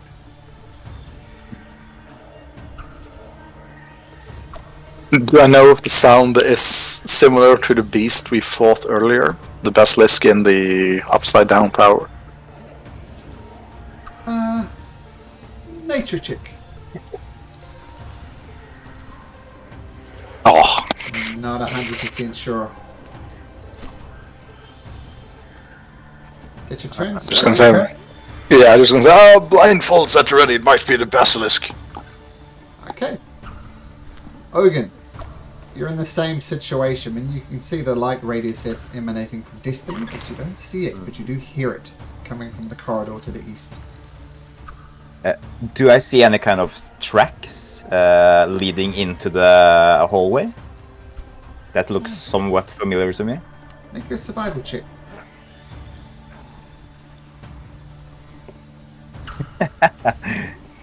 Yeah, you see some tracks. You know, there's more than one creature down here. I'm gonna say that's all you know, though.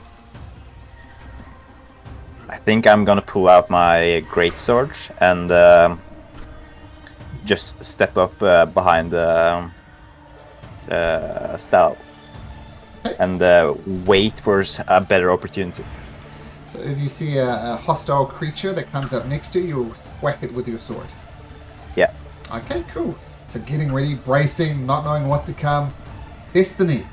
All eyes are literally on you as you're the source of light for this party. What do you do? Are all the characters blindfolded? Well, I know I am. I think Stella was. I'm Well, not sure about. You said you had your blindfold at the ready. So I'll take as a free action if you want to put the blindfold on. Sure, I'll put it on. Okay. And I will, as an action, actually.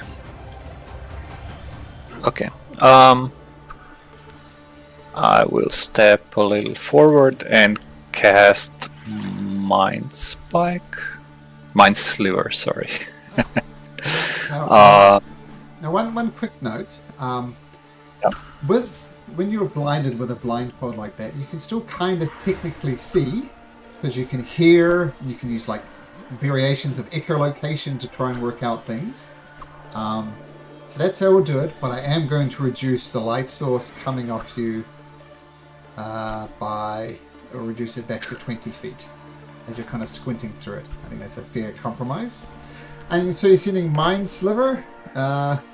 Hey, which creature can you see within range, Destiny?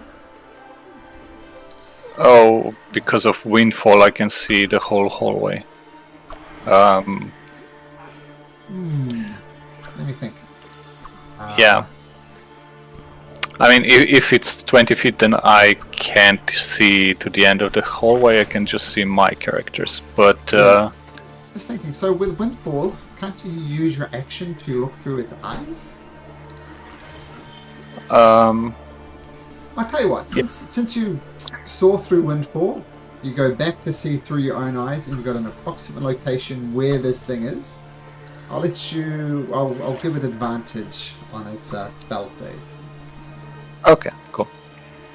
DC intelligence saving throw. Intelligence. Well, it's -3 was a disadvantage, and with advantage it's a 4. So the Mind Sliver does connect, and there's 3 points of psychic damage. Got it. And he has like -1d4 on the next save, whatever it will be. Okay. And with remaining speed, I'll just move behind the corner. The Lynn comes up and she's like, I can't see a goddamn thing. And she too pulls down her blindfold. Are we sure that it's a bullet? No one is entirely sure. Okay, we do send you a giant badger. She's too holding an action.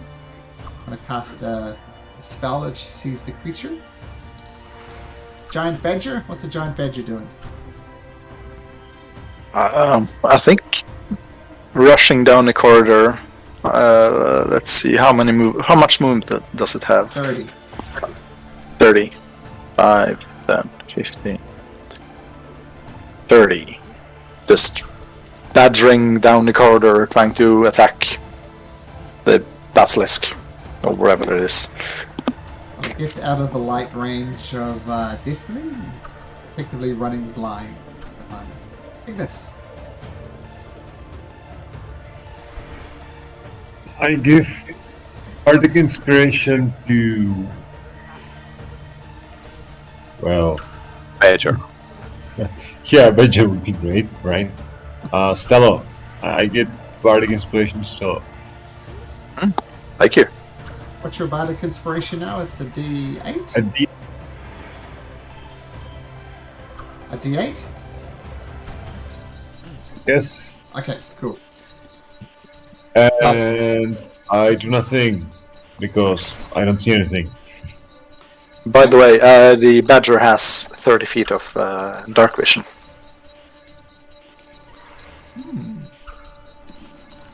Okay. Badger. Let's have a look. Oh, it does. Look at that. It sees to the end of a card. It still doesn't see the creature, though. Windfall. Having caused this whole ruckus with your flapping wings, what do you do?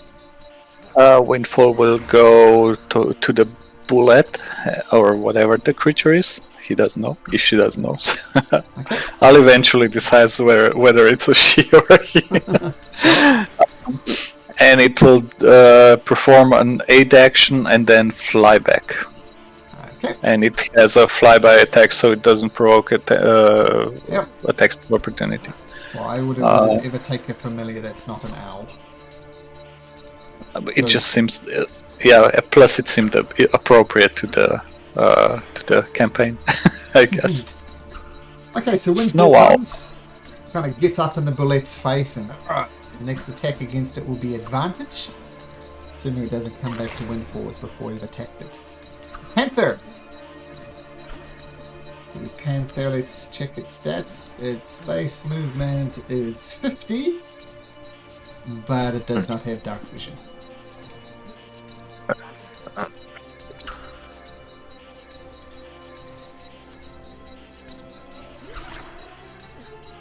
Yeah, just rush in. We didn't actually get the direwolf in there. We didn't get the direwolf in there. That was the panther. So just have the direwolf have a turn now, if you like. Oh, yeah, I can't move it, so it's locked. I get it. Okay, should be able to move it now.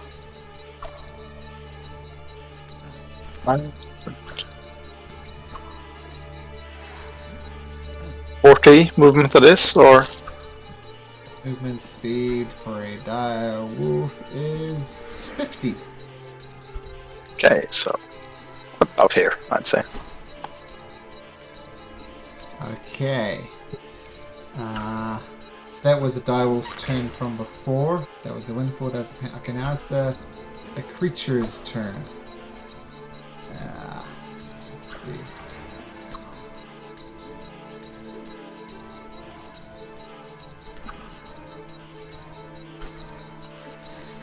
You see it. If nothing else, it's noted windfall, and you see it turn tail. Well, not turn tail, but kind of flip upside down, face first. It starts to burrow under the ground, and it burrows so much that you can't actually see it.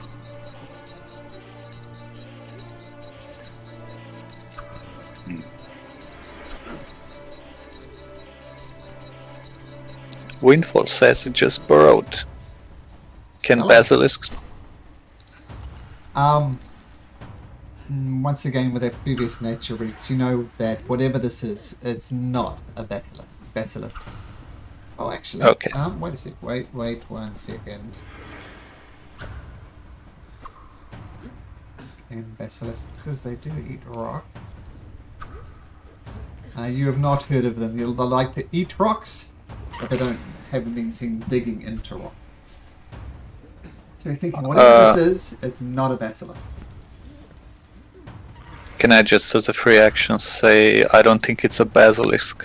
We don't need blindfolds. Yeah, sure, absolutely. Okay, that's it. In that case, Stellar is going to pull up his blindfold and blind himself. Okay. Did you say it burrowed? But it burrowed underground. Ah, shit. That might be a... Seeing as we fought one before, it might be a bullet. Should we spread out? Yes, spread out. Still is gonna move over here, still in the light, and take a dodge action. Okay. The dodge action, easy enough to do. Ogun. I think I'd like to cast Dark Vision on myself now. Okay. So I'll give you. And what the range of your dark vision? 60 feet. Yeah, 60 feet. Okay, so you should see. That one. Yes, you should see a lot more now. Yeah. Perfect. So that's your action, I assume. Yeah, that's my action. And then I think I'd like to move on top of this cart. Is that a cart? Yeah, there's a cart. Yeah, and I'll end my turn there. Okay. Destiny. I'll also remove the blindfold. Okay. I will move onto this crate. Okay. I don't know, do I need any acrobatics or athletics? No, easy enough to do. Okay. And I will, as an action, I'll prepare I'll just prepare another mind sliver. You mean a prepared action? Okay. Yeah, like a ready action. So if you see it, you'll cast it. Okay. Villain is going to do the same thing, figuring what you guys are up to. Gets on the crate. She too takes off her blindfold, following the lead. And she just waits there, looking around, trying to spot it. In fact, she's going to use her action to make an active perception check to see if she can work out where it is. Perception's wisdom, right? Yes. She listens around. I can't pick it up. I don't know where it is. Be alert. Giant badger.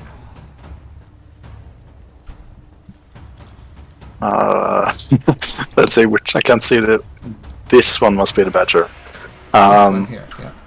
The badger is gonna 5, 10, 15. Probably just leap into the hole that the bullet made. If it's possible, I can't really see further than this. Well, now you can, because the badger has dark vision. Indeed. So there's a big hole right here, but it's less like a hole and more like a mound of dirt. Ah. Or It's mound gonna of rock. rush over to the hole at least. Yeah. Okay. Dash over here. Yeah. Okay, and I'll just take the night vision off that for now, just in case it reveals something sneaky. The dire wolf, who does not have dark vision. What does the dire wolf do? Gonna sneak. Run a bit back. 10, 15, 20. 30.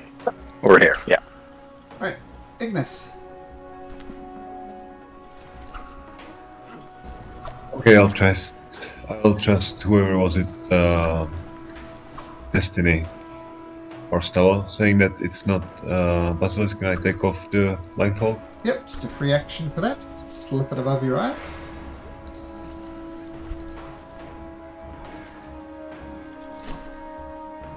But I don't see anything anyway. Mm-hmm. I don't see any. I don't have dark vision, so I literally don't see whatever. I see the badger somewhere, but no vision there. Well, I use my action to ask Ogun, where is the bullet? I don't know. I run a bit further. Okay. That's my turn. Windfall. It'll make an active perception check to see if it senses the bullet. Sure. Advantage? Advantage, yep.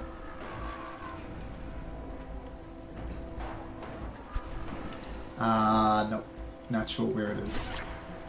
Okay, she'll stay where she is. Panther?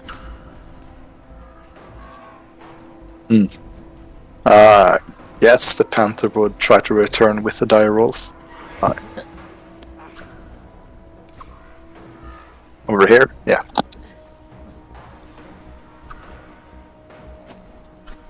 Okay.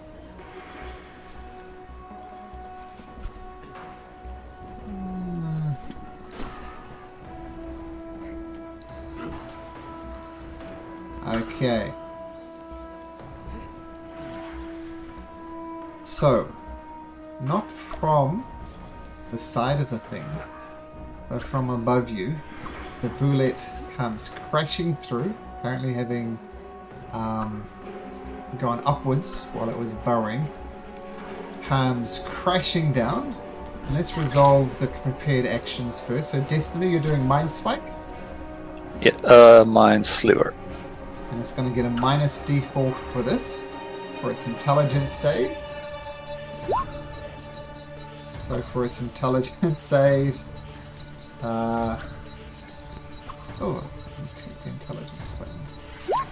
It gets a 9. So it does take 9 points of Mind Spike damage. And Ogden, well, this is good because this is your great sword. And since Windfall was No, I don't Yeah. think that's active anymore. yeah, I don't think that could immediately happen anyway with the way that the thing works. So, Ogden, but you can still make a one swing with your great sword at this creature. Do I still get a reaction even though I used Dark Vision as an action last turn?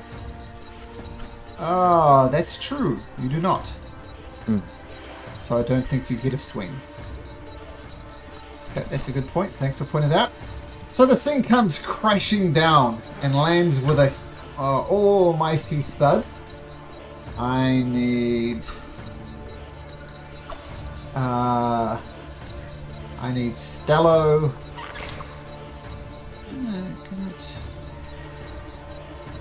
Okay, I need Stello, Ogun, Destiny, and Villain to all make me strength or dexterity throws. It's up to you. Saving throw? Yep, saving throws. Strength or dexterity, up to you. Do I get advantage due to dodge or? If you use a dexterity one, you can. Yep. Okay. Terrible. Okay, so let's look at these rolls. You all make the saving throw except for Villain. So Villain immediately gets knocked on her butt, and so much so that she stumbles off of the cart, takes an additional 3 points of falling damage from falling off the cart, and you all take it's only half the damage, so take half of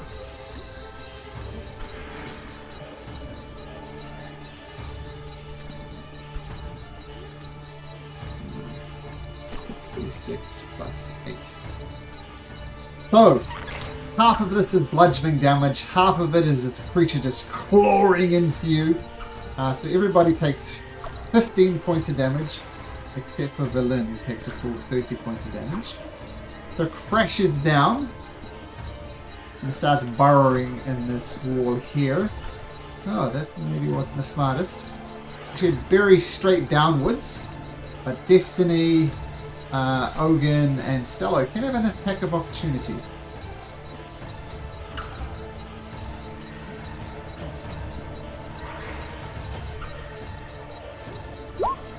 Uh, 13 just clanks off its thick hide. No damage, Stello. Ogun, you do hit, so you almost do get your attack of opportunity, so you make a connection with the bullet, doing 15 damage. And is Destiny taking a swing? I don't have a melee weapon. You can punch it. Okay, sure.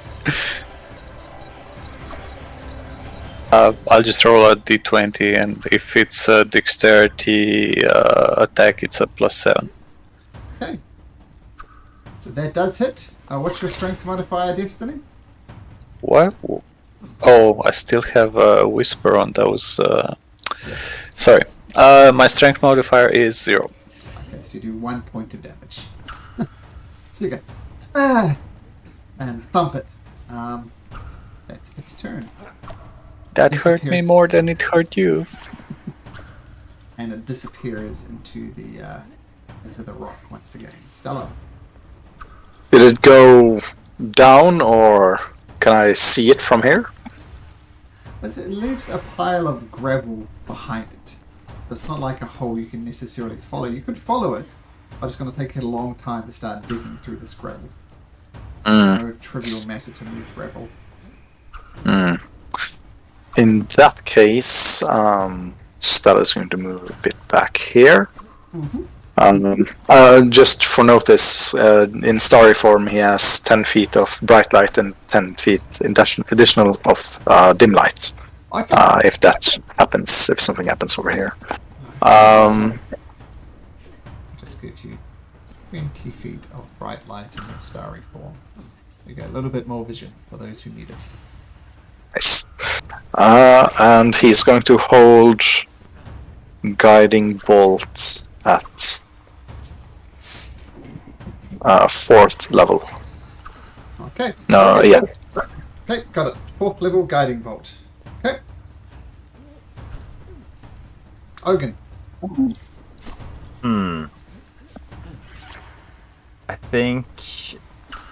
I don't think I want to follow the monster, but I think I'll jump out of the cart and try to make some distance between me and the others.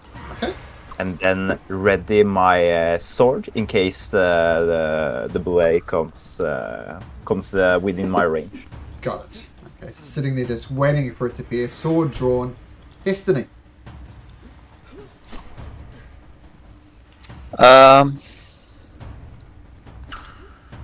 Hoping that the bullet can't burrow out of a 5-foot hallway. I mean, that it's not enough space for him to get there.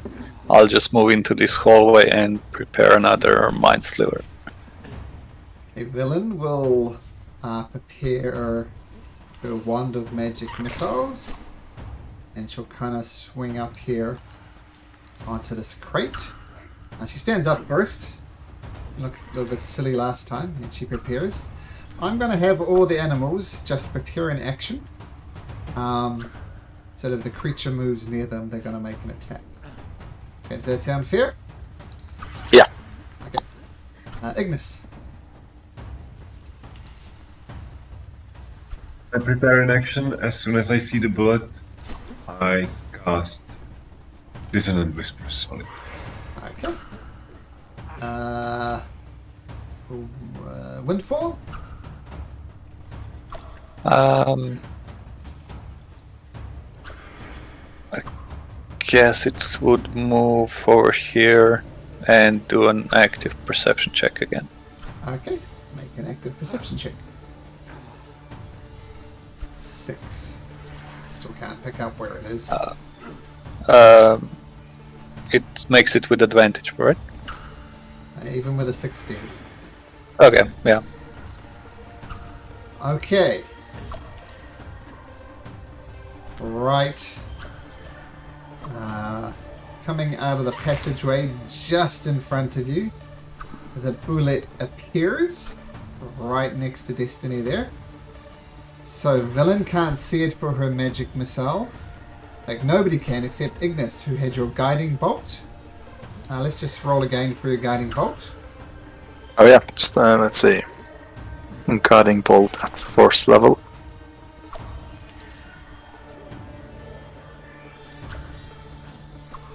So that does hit.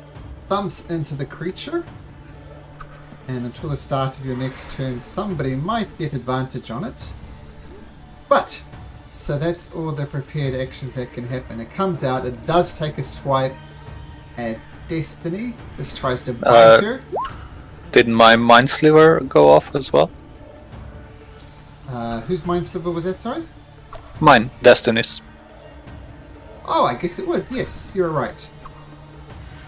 Mind Sliver, so an intelligence saving throw. It's never going to make this. So it does take an additional 6 points of damage. It's Yep, so that's fine. And it's going to try and bite you. This massive maw just emerges from the side of the thing, and it rolls an 18. Oh, just hits. Which just hits, but I'll use my lucky point to make him reroll. Okay. So that would have been 29 points of damage, but with your halfling luck, it's going to try and bite you again, and this time rolls 24. Okay, hits. So we'll just take the first one, 29 points of damage. Oh! Oh, that's not good. I'm down. Yeah, so you see the creature come out, grab Destiny in its maw, and kind of thrash her around, throws her to the ground. Destiny starts bleeding out, and it retreats back into the stone. With Destiny in its mouth? No, That would be fun. that would be fun. I casted the Dissonant Whispers, 7 damage. What's that, sorry? I prepared an action to cast Dissonant Whispers. Do you have to see the creature to do that? Yeah, I didn't see it. No, you didn't see it. It happened all the way down this corridor here. Oh, I Stella saw did it. not see it. Sorry.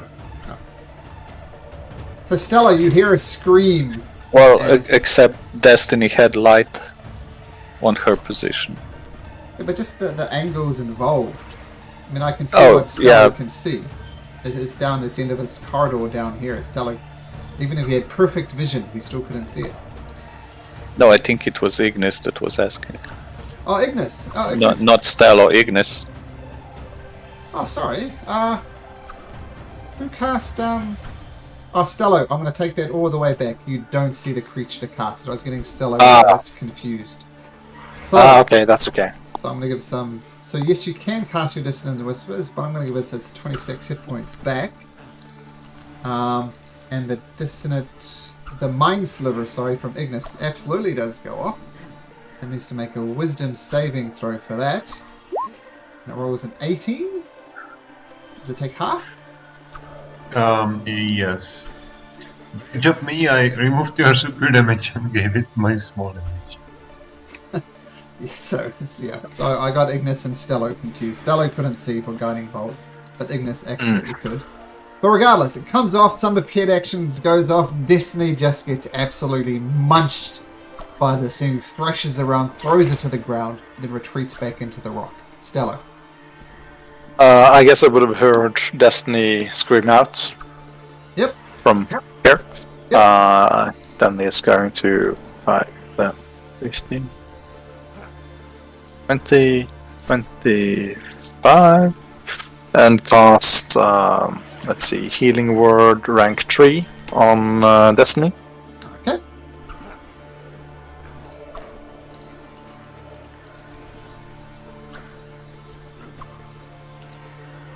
And let's see. Crap, can't prepare an action, can I?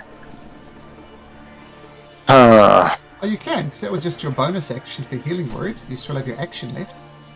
Yeah, but my bow is a bonus action, and I used a spell, so... Okay. I guess it's gonna move just a bit back and take a dodge action. Okay. No prepared action. Okay. And just so you know, we can do one more round of combat, then I need to dash to pick up my kids from school. So one more round of combat, and then we'll be good. So once the Boulette's had its turn, we'll have to stop there. Don't want to leave my kids at school by themselves. So Ogan, so you're getting ready with your sword, nothing appears, you do hear the scream of destiny. What do you do? Prepared action does not go off. I think I'll move on top of this crate. Okay. And then I'll ready a grapple action in case the bullet comes close to me. I'll try to jump off this crate and try to grab the bullet and try to hold it still so it can't move. I like it. Okay, Destiny. Destiny, you're prone on the ground. You saw your life flash before your eyes. What do you do? I'll get up and cast Mirror Image on myself. Okay, so that is concentration. I always forget. No, Mirror Image isn't. Okay, so not concentration, and you have. So you notice on your red status thing when you click on your token, you have 3 mirror images. Just so we keep track of it. Aren't there 4? I'll check. You go on. There was 3 plus you. Okay, so 3 illusions. Okay, no problem. That's pretty much it. Still have Yeah, a that's it. little bit of movement if you want to use it. I don't want to move because it might be sensing vibrations. Okay, Villain says, keep an eye on the corridors! Yours are all wrong! She jumps off here and prepares her magic missile to either go down one of these corridors. I want to say the Badger comes back here a little bit, the Wolf goes there, Panther goes there, trying to keep an eye on things, so that's their turn. Ignis! Okay, so the overall question, can I transform into a bullet? Or am I limited to beasts or something like that? Because bullet is a monstrosity. It is. So what does a polymorph say? It was a creature you can see within range. Yeah, Bullet is a monstrosity though. But I could transform the bullet into something else. Oh yeah, That could be. You could polymorph it, absolutely, or you can try. I mean, that won't kill it or anything, but we could do that, man. I mean, I can do it, yeah. So you're gonna Could stop it prepare from burrowing. Is that what you're going to do, Ignis? Prepare polymorph? Yep, I'm preparing to morph. Okay, got it. So as soon as you see it, boom, the spell will go off. Windfall?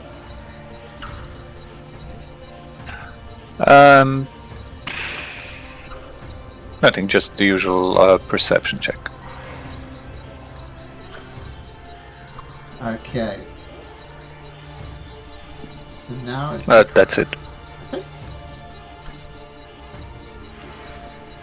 Now it's the creature's turn once again.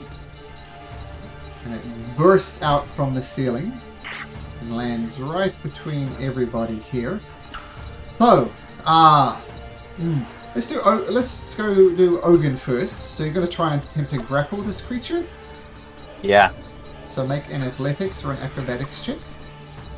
And I'll tell you, you need to beat 12. Haha! Fantastic!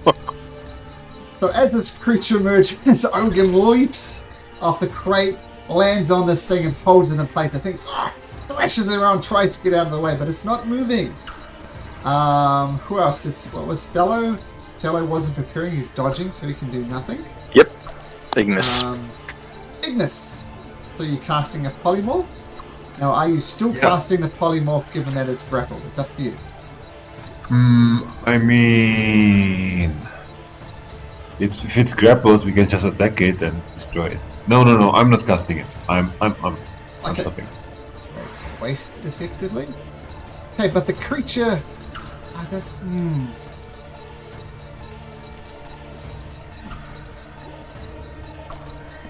Now, the way this creature works is it's called a deadly leap. It comes down and it crashes down. So I'm going to say, even with the grapple, the deadly leap attack is still going to go off. So I need Ogun, Valine, and Stello to make dexterity saving throws. Valine passes this time. Be the Panther as well. Okay.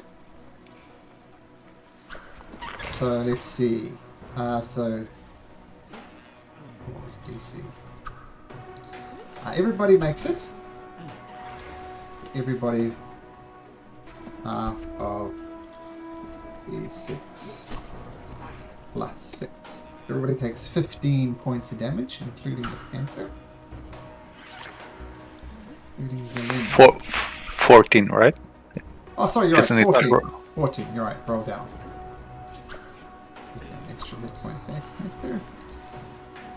So the thing crashes down from the ceiling, shards, things, just force going everywhere. Ogun grabs onto it and has it grappled. And just so we don't forget next time, Ogun has the creature grappled.